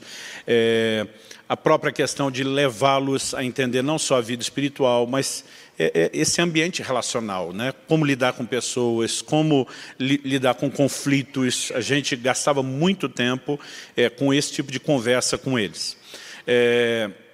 Eu queria pular a parte só da educação, a gente aprofunda o assunto no livro para quem quiser interesse, e eu queria entrar num dos aspectos da preparação, que é a correção, né? Porque outro dia alguém falou, pastor, eu percebo, não só nas experiências que o senhor conta, às vezes observando sua família, que você foi um cara que deu muito amor para o filho. Eu falei, dei muito. Ele falou, o que mais você deu? Eu falei, dei muita firmeza, né? Pensa num pai que era assim, jogo duro, firme, né? Eu lembro de pessoas desde o início, né, da criação dos meus filhos, que às vezes chegava gente da igreja e dizia, pastor, eu acho que o senhor é duro demais. Eu olhava para ele e dizia, olha, eu sei o que eu estou fazendo, por que estou fazendo, tanto com consciência bíblica como direção de Deus. E eu lembro que eu olhava para vários e dizia, daqui a alguns anos a gente conversa. Falei, eu acho que você é mole demais. E lá na frente, essa falta de limites vai fazer diferença, né? Então, às vezes as pessoas elogiavam como o filho comporta, né? Mas a hora que ia fazer algo errado e via nossa firmeza, é muito duro. Eu falei, se você quer que comporta, não tem como deixar a criança reinar. Os limites têm que ser muito claros, os motivos. Então, assim, se não faltou a gente despejar amor, não faltou, primeiro, instrução, porque não adianta um pai corrigir algo que a criança nem sabe, né, que é errado, por que não deveria fazer. E né? tem pai que acha que só deixar a criança livre vai fazer ela se sentir amada. Mas isso é um engano, porque a falta de limite não soa como amor, né? Então, você não tem, até ouvi um relato de um adulto que nos marcou, né? E você podia contar, amor. Era um momento a gente ministrando cura, restauração, e esse camarada chorava com tanta dor, e ele dizia, meus pais nunca me amaram, meus pais nunca me amaram, e quando ele queria contar algo assim, era tanto choro, não conseguia, eu fiquei pensando o que tinha acontecido de tão terrível. Quando ele finalmente pôde compartilhar, ele disse, meus pais sempre me deixaram fazer o que eu queria. A minha primeira reação foi pensar que era o sonho de consumo de toda criança, né? Os pais deixaram a gente fazer o que quisesse. Ele olhou e falou, hoje como adulto, quando eu penso, quem é o pai ou a mãe que se importa, que deixa a criança fazer o que quer? Eles nunca me amaram. E eu nunca imaginei que veria uma cena dessa, né? A Bíblia diz, e nós temos várias declarações, por exemplo, no livro de Provérbios, eu bati os olhos nesse texto, Provérbios 3,12, a Bíblia diz, porque o Senhor repreende a quem ama, assim como um pai repreende o filho a quem quer bem, né? A razão pela qual o pai repreende o filho é porque quer o bem dele. Não tem como essas flechas serem preparadas para atingir o alvo sem correção, né? Agora, eu creio que nós temos um déficit muito grande desde a nossa formação, e daí na hora de aplicar para os filhos, a gente não tem a devida referência e entendimento sobre como fazer. E esses dias, no último Dia das Mães, eu estava ouvindo o Israel, ele me ligou para falar parabéns. E ele falou, mãe, eu estava lembrando de algo. Eu achei que ele ia falar algo bem bonito, assim, né? Uma experiência linda. E ele falou assim, lembra quando eu comecei a dar migué em você, que eu fazia de conta... Na verdade, eu comecei a dar migué no professor, que ele descobriu que a professora sempre passava migué é uma visto. gíria antiga, que os mais novos não sabem, mas é dar uma desperta. Pegadinha, fazer uma pegadinha. Ele percebeu que a professora passava visto olhando só o final da cópia. Então, ele começou a não fazer a cópia do quadro todo, e ele virava a página e copiava só o final, e a professora dava o visto. E ele viu que funcionava, e ele foi repetindo isso, repetindo. Quando eu peguei o caderno dele para olhar, eu falei, Israel, o que está acontecendo aqui? Antes de você continuar, e tem pai que ri, acha bonito a malandragem do filho. Gente, isso é desvio de caráter. Se a natureza adâmica se manifestando, e a gente tem que pôr no lugar. E ele me contando isso no Dia das Mães. E daí, mãe, eu lembro que quando você me pegou, você fez eu passar as férias inteiras passando o caderno a limpo, mesmo eu te explicando que eu não ia mais usar aquela matéria, porque já tinha passado as provas. Eu falei, não tem problema. Você vai fazer o trabalho que você já tinha que ter feito. Então, quem trabalha na hora certa tem férias de verdade. Quem dá migué, pegadinha, né, tem que trabalhar depois. Ele falou, mãe, eu passei aquelas férias inteiras escrevendo naquele caderno, de uma, que não ia ter serventia. Eu falei, mas teve. Ele falou, mãe, mas teve serventia. Né, eu aprendi muito com aquilo. E eu lembro que, porque nós éramos sérios assim, com eles, na questão dos princípios, um dia, o professor de matemática, esse ele já era maior, saiu da sala de aula e ele chegou em casa muito chateado aquele dia. Ele saiu de casa assim, muito contrariado. Eu falei, Israel, o que aconteceu? Ele falou, é muito duro ser crente. Ele tinha, acho que, uns 10 anos, assim. É muito difícil ser crente. Eu falei, nossa, o que pegou hoje, né? Fiquei curiosa. Eu falei, Isa, me conta o que aconteceu. Ele falou, então, o professor de matemática saiu da sala de aula e pediu para que todo mundo fizesse alguns exercícios enquanto ele estava ausente, mas que, quando ele chegasse, ele ia passar um visto e quem não tivesse feito ia ganhar um negativo. Ele falou que ninguém, absolutamente ninguém, fez o exercício. Ele falou que, simplesmente, a sala virou uma festa. E até aquele professor abrir a porta, estava todo mundo se divertindo, conversando, contando piadas, brincando na sala de aula. E aí o professor entrou bem já perto do sinal, assim, então ele falou, alguém aqui não fez? Ele levantou a mão. Que não e tinha ninguém feito. mais. E ninguém mais. Ele ficou olhando para todo mundo que não assim. Podia mentir. Sério? Que ninguém vai levantar a mão? E ele só foi o único que ganhou o negativo. E todo mundo ficou com positivo. E o professor foi embora e ele voltou em casa indignado. Ele falou, eu ganhei um negativo por falar a verdade. Falei, Falei, você ganhou negativo porque você não fez o que você tinha que ter feito. Então, não vem contar a história aqui, não. E é uma perspectiva que muda tudo. Eu falei, o negativo foi justo, Você ganhou porque você não fez o que tinha que fazer. Mas eu falei, agora, Israel, vamos pensar do ponto de vista do céu. Né? Você foi o único que falou a verdade. Você errou numa parte de não ter feito o que tinha que fazer, mas você acertou na outra, de falar a verdade. Eu falei, e se a gente for olhar no ponto de vista de Deus, você foi o único que ganhou o positivo, por falar a verdade. Aí ele estufou o peito, falou, não é tão difícil assim ser crente, se a gente pensar que Deus se agrada e tal. E aí foi um nível de cura. Mas os nossos filhos passam conflitos, a gente tem que ajudá-los sempre até essa lente correta. E correção, gente, não é só o nível de disciplina física.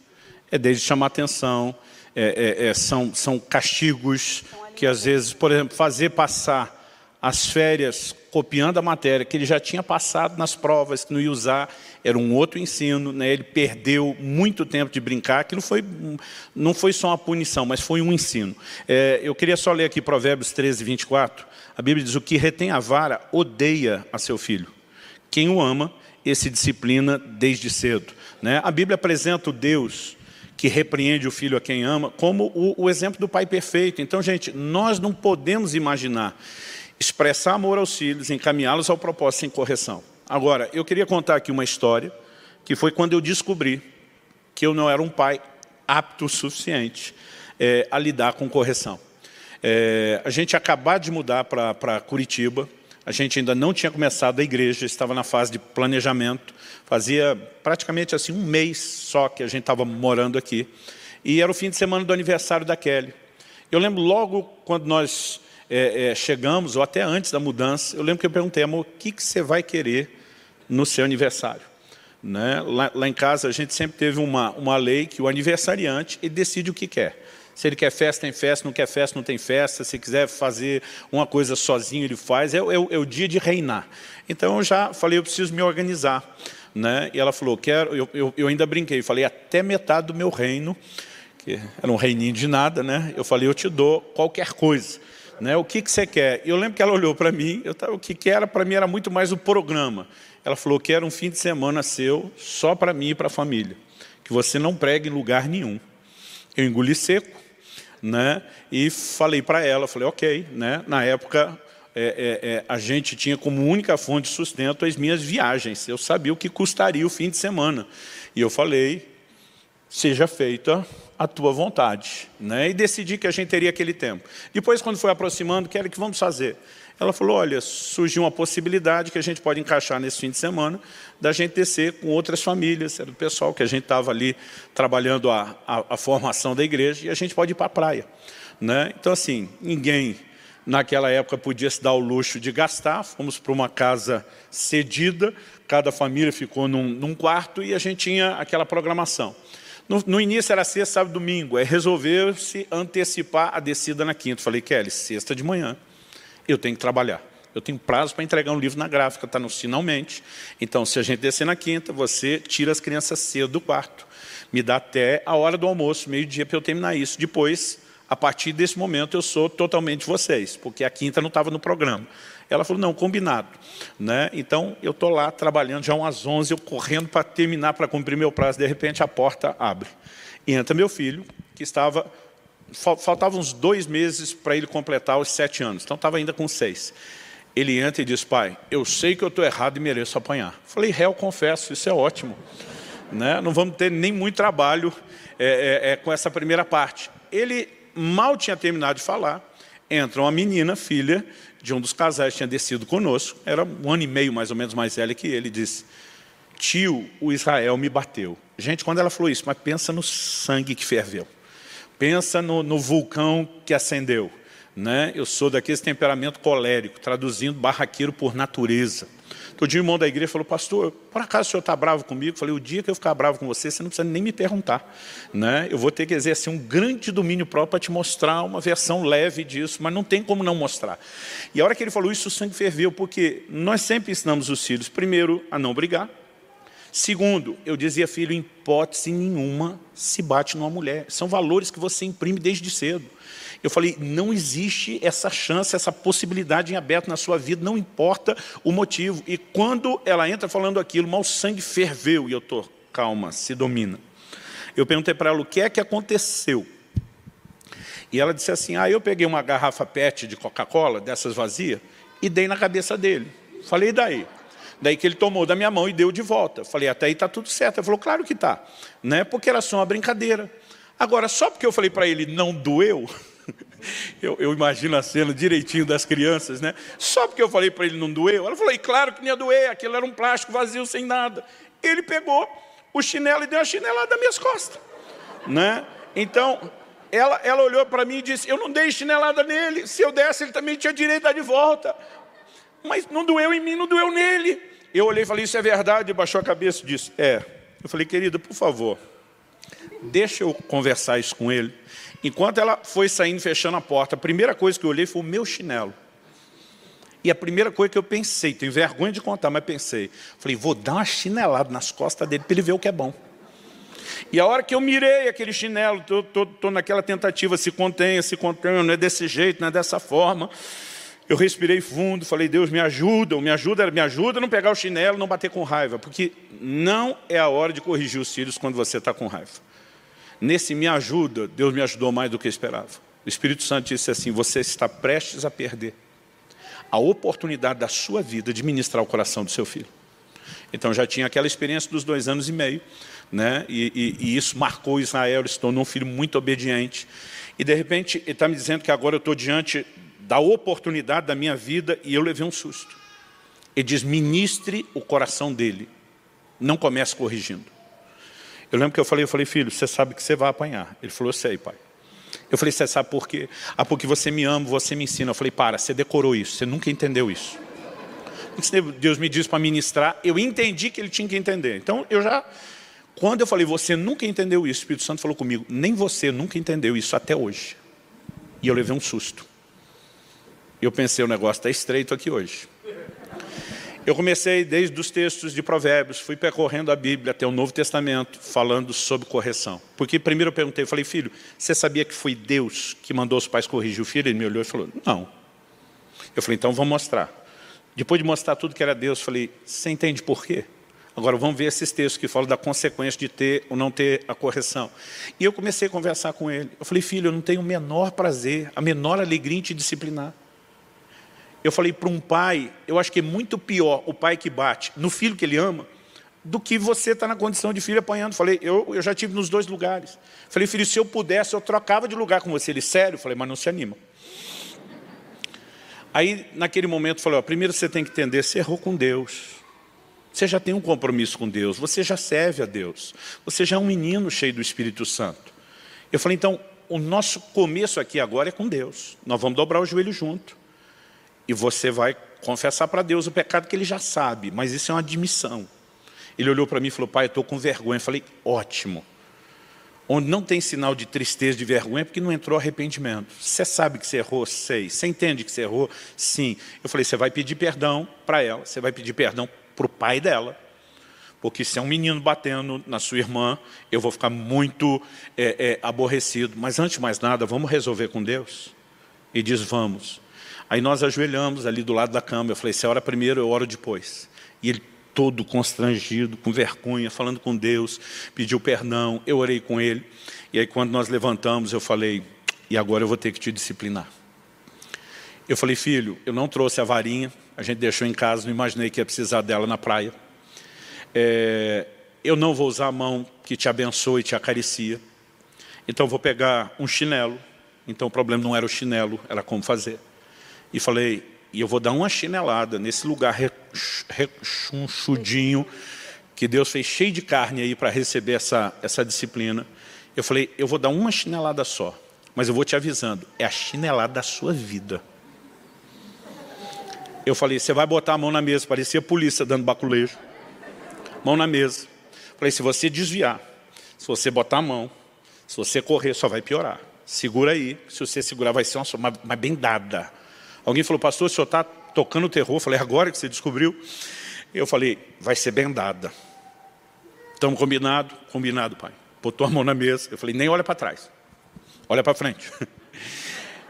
E em nome do Senhor dos Exércitos, eu dei uma chinelada bem dada naquele traseiro, na medida do que uma criança de 6 anos podia.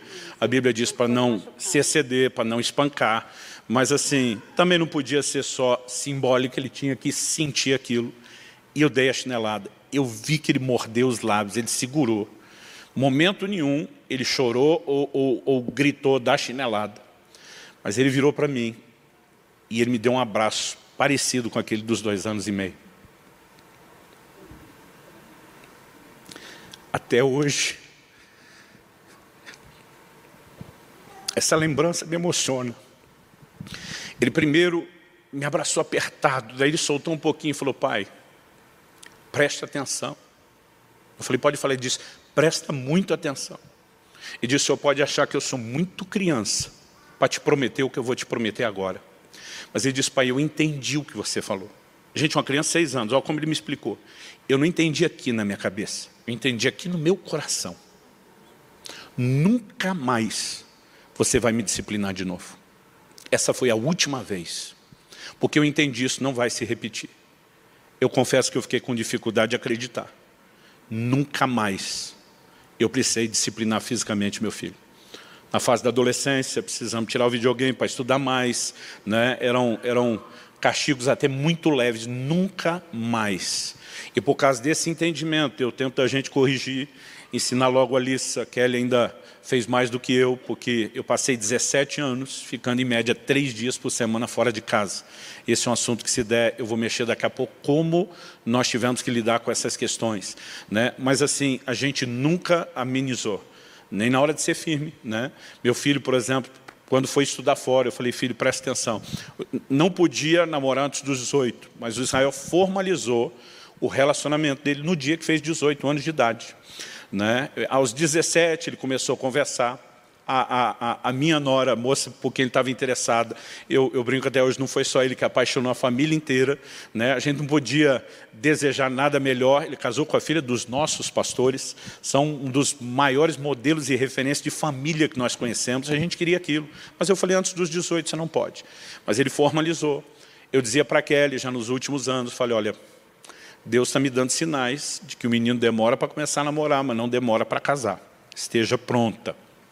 E aí, ele com 18 anos, já empolgado, pensando no futuro, falei, filho, você está indo morar fora. E eu preciso te discipular, porque você acha que você é muito maduro, mas você ainda não é o suficiente porque você quer, que é o casamento. Então eu falei, isso é a primeira lição. Você tem que cuidar do seu orçamento. Um solteiro que não cuida do seu orçamento não merece ter uma família para cuidar.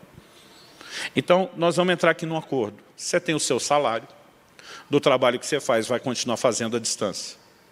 O dólar na época já estava 3, para nós já estava mais alto do que imaginava. Eu falei, esse salário vai dividir por 3 na hora que for para lá. Não dá nem para o começo.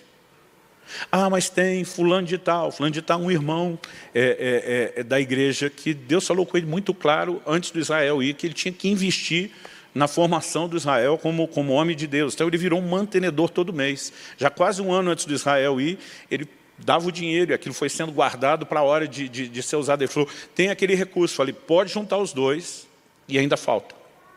Porque eu sentei com ele e calculei. Falei, olha, você ganhou a bolsa de estudos, significa que você não paga a escola. Mas morar custa, comer custa, viver custa. E eu falei, por mais que você viva assim, o mais baixo nível de orçamento possível, que é sobreviver, você ainda precisa de tanto. Ele falou, pai, o senhor não vai me ajudar com a diferença? Eu falei, vou com alegria.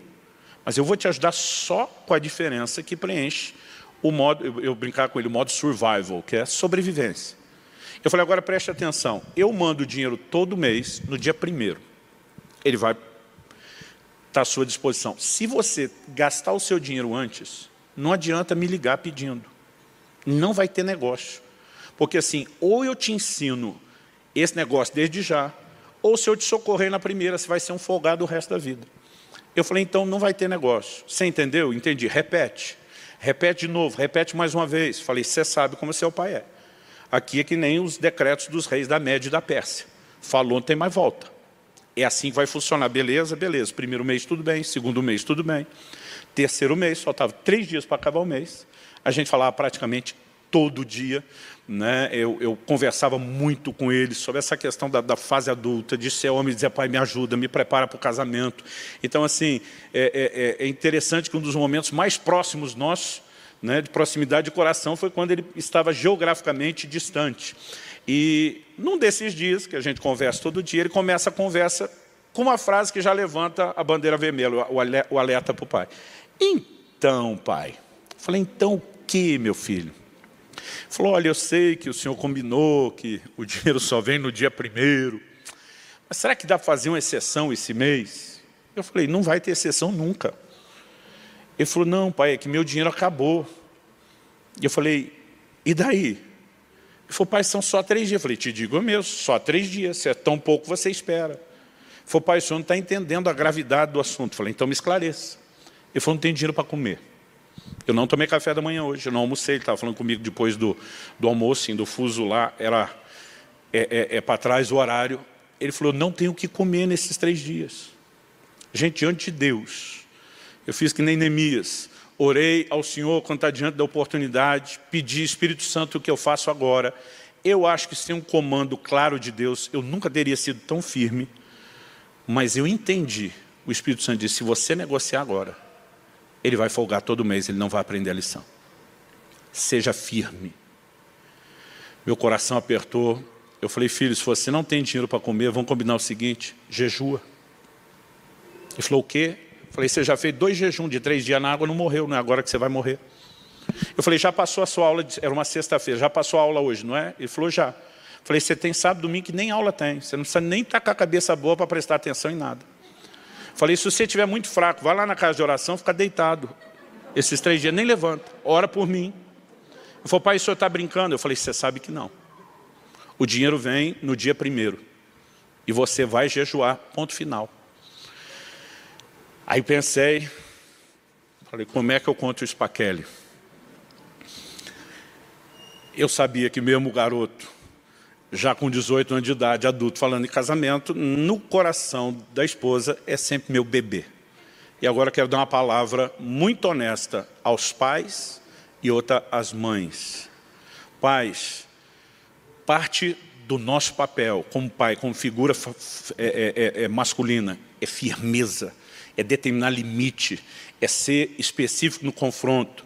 Mães, parte da missão de vocês é cobrir os filhos de amor e carinho, num nível que nós, os homens, a gente vai expressar isso de outras formas, não podemos fazer. Tudo isso produz equilíbrio. Se não fosse o amor das mães, a gente era todo mundo um bando de lesado, né? Então, não estou dizendo que isso não é importante, mas a coisa tem ido para um patamar que as mães começam a discutir com os pais na hora deles serem firmes. E porque não entende o papel, atrapalha o papel do outro. Cumpre tão bem o dela. Eu não seria contrária. Se ele tivesse me dito o que ele fez na hora, eu apoiaria. Porque eu entendo que o que estava sendo forjado... Mas mesmo assim, não faz mal usar... Mesmo assim, não faz mal usar de sabedoria. Então pensei, como nós vamos conversar disso? E eu cheguei e falei, Kelly, estou tão orgulhoso do seu filho. Você esperou passar os 3 dias. Você não me contou até passar os 3 dias. Não, acho que estava no 3º. Não tinha terminado, mas já estava. Eu falei, estou tão orgulhoso do seu filho. Ela disse, por quê? Eu falei, você acredita que o menino de novo está fazendo um jejum de 3 dias na água? Ela sabia dos 2 primeiros, que ele fez porque quis. Ela, que bênção, glória a Deus. Depois do que bênção, glória a Deus, eu comecei. Eu falei, então, eu tive uma participação nisso. E eu quero que você saiba. Ela falou, você é um pai muito incentivador, seja pelo exemplo. Eu falei, olha, dessa vez não foi só um incentivo, foi meio que uma imposição. Ela, a essa altura, já conhecendo o eleitorado, falou, me conta logo o que é que você fez. Eu falei, eu mandei ele jejuar. Ela falou, você teve uma palavra de Deus? Eu falei, não tive palavra nenhuma. Eu mandei porque eu quis.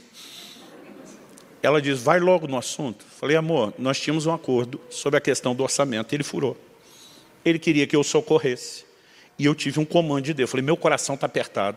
Está doendo aqui dentro de mim. Mas eu tenho a mais absoluta convicção em Deus. Que isso é uma das minhas últimas oportunidades didáticas de correção. Não era uma disciplina física, mas de correção, de colocar esse menino no prumo. E ela disse, se você tem essa convicção em Deus, isso me basta. Os princípios estão corretos. Se você fosse só consultar, talvez eu acharia duro demais.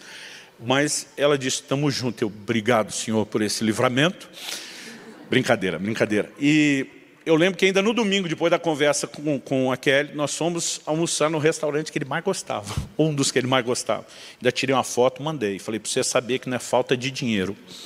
Nós estamos aqui gastando a grana e você está aí... Essa parte eu não apoiaria. E você está aí aprendendo. Essa é a linguagem masculina de trollação. Homens expressam carinho trollando. Mas o que acontece? Gente, isso produziu uma marca tão forte no Israel. E eu lembro que eu falei para ele no telefone, falei, filho, eu odiava quando meu pai me falava isso, mas eu vou falar para você, e um dia você vai não só me entender, você vai me agradecer.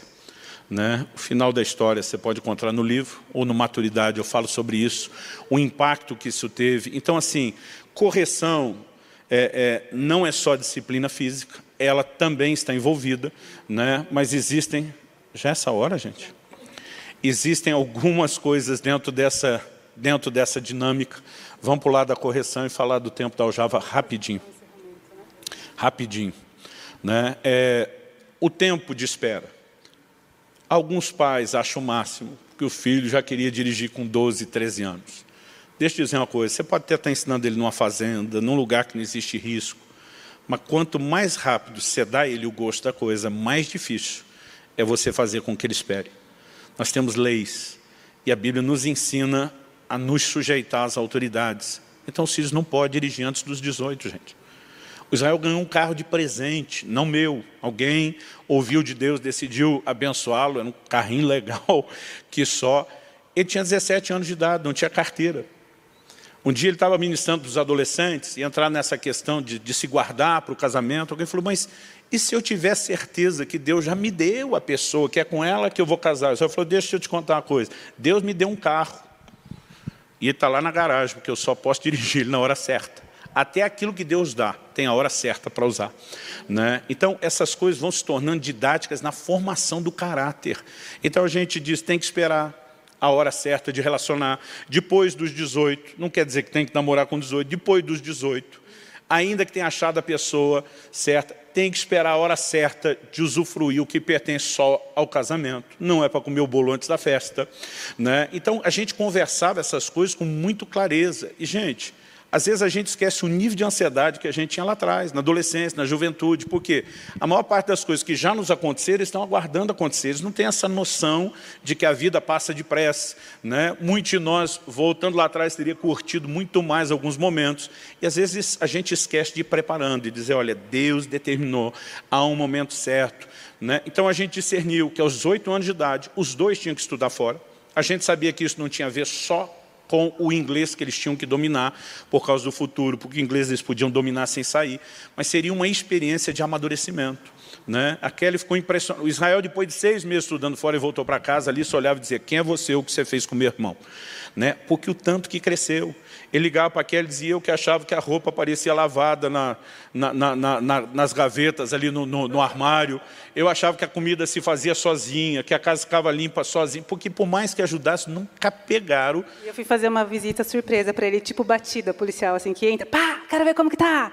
E fui abrindo os armários, tudo, ele não sabia, ele me buscou no aeroporto achando que ele ia buscar outra pessoa, e ele estava tão convicto que era outra pessoa, ele falou, nossa, você veio no mesmo voo do pastor tal? Eu falei, não, eu sou o pastor tal, né? É uma surpresa.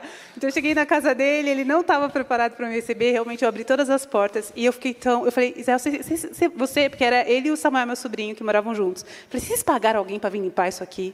Gente, estava tão limpo, tão organizado. Eles não tinham condição de pagar ninguém. E eles não tinham condição para pagar ninguém. Mas eles falaram, não, foi a gente que arrumou. Eu falei, gente, mas está limpo demais, está organizado demais. Eles falaram, mãe, a primeira semana a gente jogava tudo para cima e falava, a gente é livre, jogava. Depois eles falaram que passava 5 minutos e eles falavam, ai, mas é horrível ficar num ambiente bagunçado, bora guardar, bora. Daí eles dobravam tudo, porque eles cresceram no ambiente organizado, falaram que não davam conta. E eles decidiram ser organizados mesmo. Aí eu sentei à mesa, gente, meu filho em casa fazia um ovo, um sanduíche, alguma coisa assim. Mas ele fez um almoço delicioso, um almoço gourmet para mim. Assim, eu fiquei sentada, conversando com ele enquanto ele cozinhava. E eu fiquei muito impressionada. Também quase falei, o que fizeram com meu filho? Né? Onde ele está? Por favor, me conta. Mas era ele mesmo, crescido, amadurecido. Então, foi um tempo muito legal que a gente pôde ver que funcionava mesmo, né? Esse tempo para crescimento. A gente discerniu isso. Então, ao longo do caminho, por exemplo, quando eu tinha 15 anos de idade, que foi quando eu fui cheio do Espírito Santo, eu lembro, trabalhava, estudava, era envolvido na igreja, a vida já era corrida, mas qualquer tempo livre que eu tinha, minha diversão de um adolescente de 15 anos, né? Eu peguei aquela época dos freestyle, das bikes, das bicicletas, aquilo era... Né? A BMX era mais o que eles chamavam do bicicross, o nosso do freestyle era uma outra modalidade, mas eu amava aquilo, mas eu recém-batizado no Espírito Santo, no mesmo fim de semana, um camarada pregou sobre colocar o Isaac no altar. E, gente, o pior é que Deus nem me pediu, mas eu de metido falei, o senhor acha que eu não tenho a moral de te oferecer o que eu mais amo? E o que eu mais amava era a bicicleta. Meu pai não teve condição de dar uma bicicleta para nós, os filhos, naquela fase de pré-adolescência. O sistema era bruto, né? A coisa era difícil. E eu lembro que trabalhando, né, eu consegui montar uma das melhores bikes de freestyle ali do bairro. Eu pedia para um cara que já era maior de idade, tinha entrado num desses emprego numa multinacional por meio do Senai, então cada parafuso da bicicleta dele era importado, eu não conseguia competir com o salário dele. Mas eu tinha montado algo que aquilo era assim, o meu orgulho, era a minha autonomia, minha independência financeira, não era só o que eu fazia. E eu lembro que naquele dia eu falei, Deus, eu estou te entregando. Eu cheguei do evento, eu vendi a bike, comprei, né, as melhores bíblias de estudo que eu consegui e nunca mais dei atenção àquilo.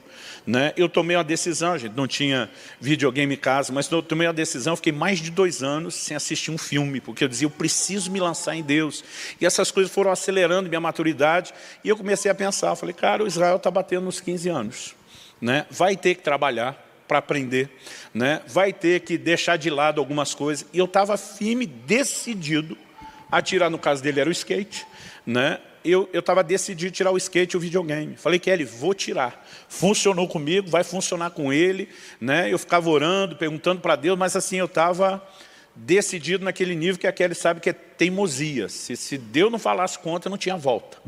E eu fui ministrar num outro estado. Quando terminou a reunião, lembro que no final do culto, depois da pregação, nós tivemos um mover de Deus, estava um quebrantamento. Eu mesmo estava num canto do palco, chorando, que nem criança. E uma pessoa foi até onde eu estava e falou, eu tenho uma palavra de Deus para você. Ele disse, não tire o skate nem o videogame do seu filho.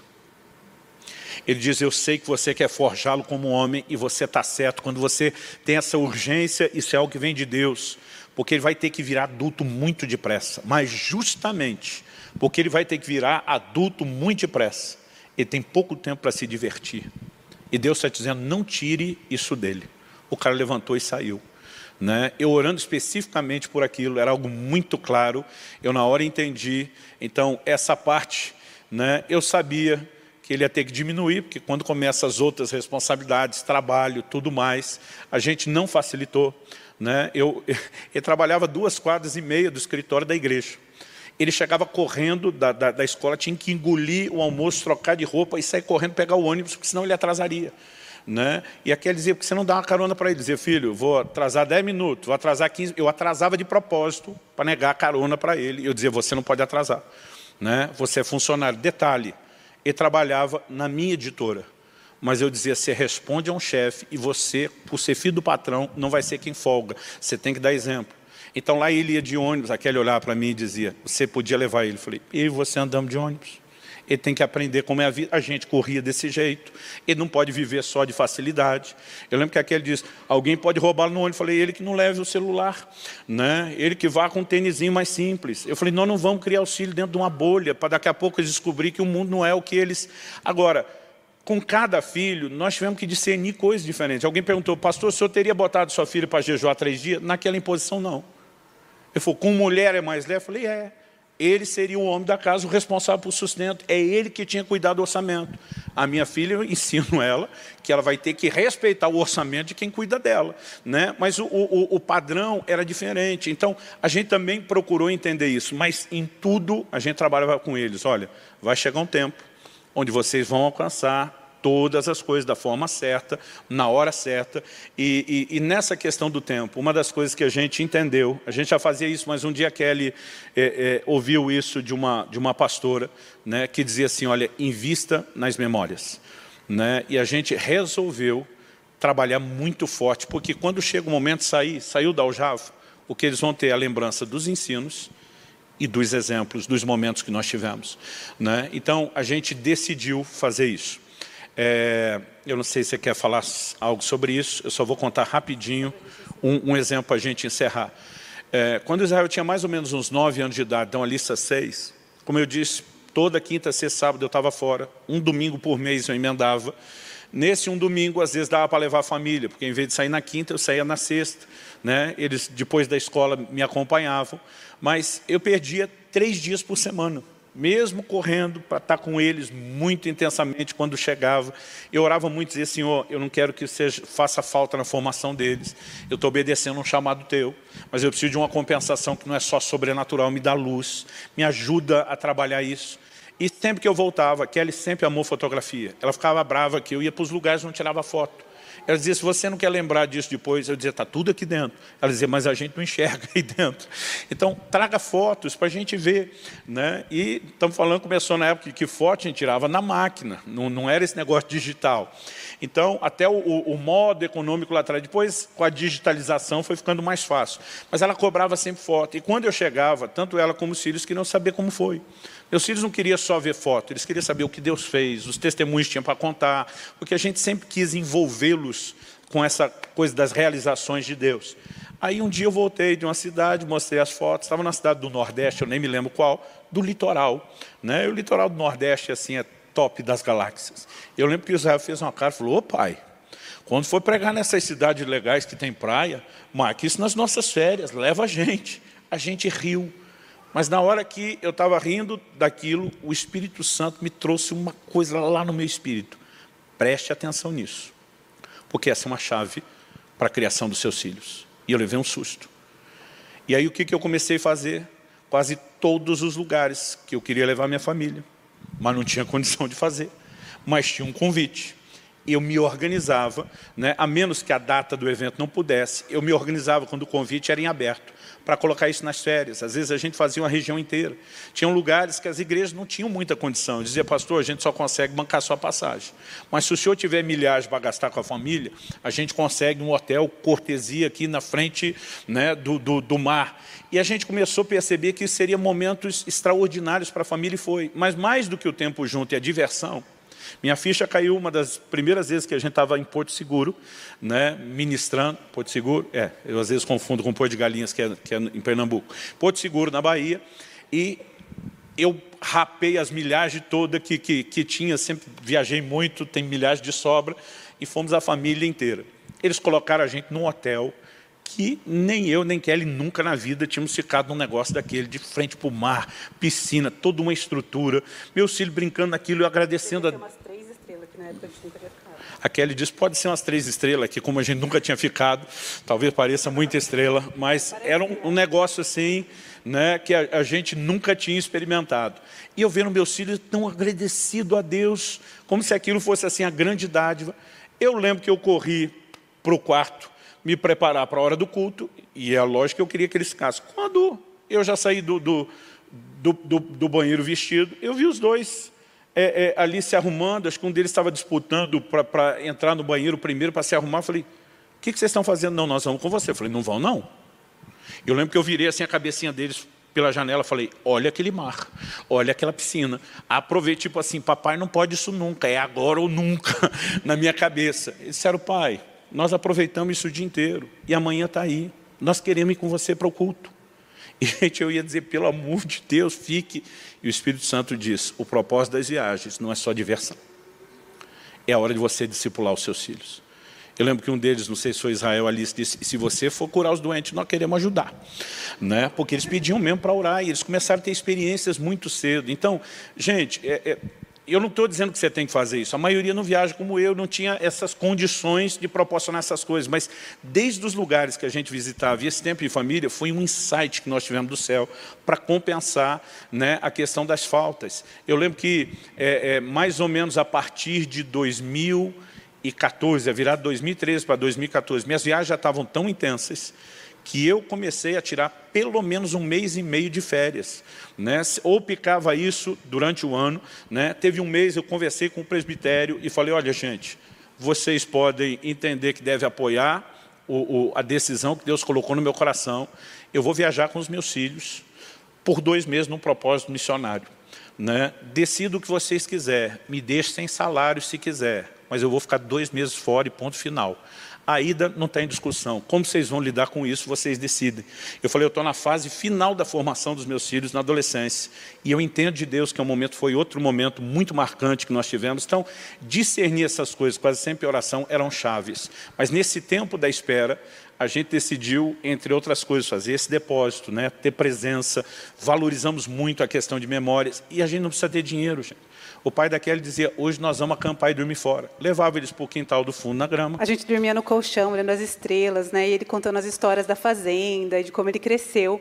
E a gente amanhecia tudo na nossa cama. A gente falava, quando a gente veio parar aqui? Porque a gente dormia literalmente vendo as estrelas. Então, foram coisas que nos marcaram e que não custou nadinha, só a criatividade, né? E nós dedicamos um capítulo inteiro com base bíblica, e nós fizemos nas missões memórias. Também sem sair da cidade, né? Exatamente. Eles foram para o orfanato, eles foram para comunidades carentes. Então, toda oportunidade que a gente tinha de servir. Então, não tem necessariamente que ir para um lugar. Nós temos lugares muito perto da gente, nós temos pessoas muito próximas da gente com necessidades e é muito legal envolver os filhos nisso. Acho que a gente precisa encerrar, meu amor. A gente precisa. Ou eles precisam que a gente encerre. Quem dá mais 2 minutinhos? Não. Quem mais 2 minutinhos? Alguém dá? Mais Alguém? 2? 2 minutinhos? 2, 4, 6, 8, 10. Né? Essa é a velha. Obrigada, Ok, gente, nós vamos encerrar e orar. Vamos. Mas, gente, o trilho que a gente trabalha são 240 páginas aqui de ensino bíblico. Está todo nesse livro que vem acompanhado de um curso, né, como flechas. Se você que está aqui hoje realmente não pode pagar o valor sugerido, nós deixamos só hoje ali um pouquinho abaixo do preço de capa, pouca coisa. Mas se você não pode, faça seu preço. Se você não pode nada, não se constranja. Né? Esse pode ser um momento difícil, você vai dar a volta por cima e até que isso aconteça, vá crescendo no entendimento de como tratar os seus filhos. Então, eu estou disposto a te abençoar, semear o livro. Agora, se você tem condições, mesmo sabendo, inclusive sabendo, que a gente está parcelando em até 12 vezes sem juros, isso a gente está subsidiando, gente. Né? Isso nos custa pagar o livro em menos tempo. Mas se você tiver condições, puder levar mais de um, né, abençoar alguém, presentear alguém, fica o encorajamento. Agora, se você quiser o combo, então até domingo você tem que entrar, se puder, projeta uma última vez aí, gente, aquele banner, né, você tem que aproveitar os últimos dias, que ainda está na pré-venda, eu decidi segurar até domingo só no site, lá no loja.orvalho.com, aí vai vir junto o livro Propósito da Família, o livreto, né, Servindo a Deus em Família. E os 2 cursos, tá? Agora, esse livro e os outros vão estar à disposição já ali no final. E se, apesar de estar tarde, você ainda tiver um tempinho e quiser, a gente vai ter toda uma organização para não ter aglomeração, para manter o distanciamento. Mas Kelly e eu vamos sentar, não vai dar nem para escrever nos livros, nós vamos dar só um rabisco, acho autógrafo às vezes muito metido, né? Mas nós vamos dar um visto ali no livro. Se você, sempre que eu posso, eu tento conseguir dos autores e guardo uma versão autografada. Então, Mateus 7,12 diz, fazer aos outros, quereis que vos faça. A gente está sem pressa para ir embora, para atender quem puder esperar. Se você não pode e quiser num outro momento, né, sempre nos finais dos cultos de domingo aí, você tem também essa oportunidade. Ok? Acho que por hoje é isso. Vamos orar. Você ora, meu amor? Gente, muito obrigado de vocês terem ficado até agora, aguentado aqui junto. E que Deus abençoe cada pai e mãe aqui presente, dando sabedoria, graça, e que vocês possam fazer bem bonito para Deus e se alegrar com os frutos. Amém? Senhor, muito obrigado por esse tempo juntos. Obrigado pela Tua palavra, que é lâmpada para os nossos pés, é luz para o nosso caminho. E obrigado, Espírito Santo, porque nós não estamos sozinhos em nada nas nossas vidas.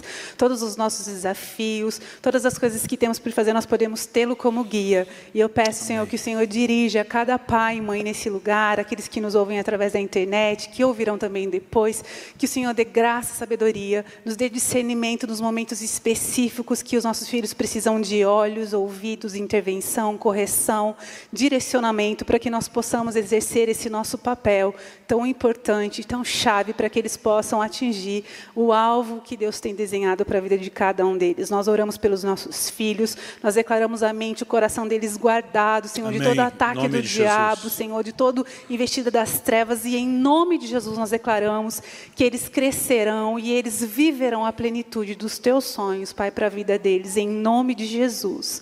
Amém. Amém. Concordamos, meu Deus, e abençoamos cada pai e mãe, cada futuro pai e mãe nesse lugar.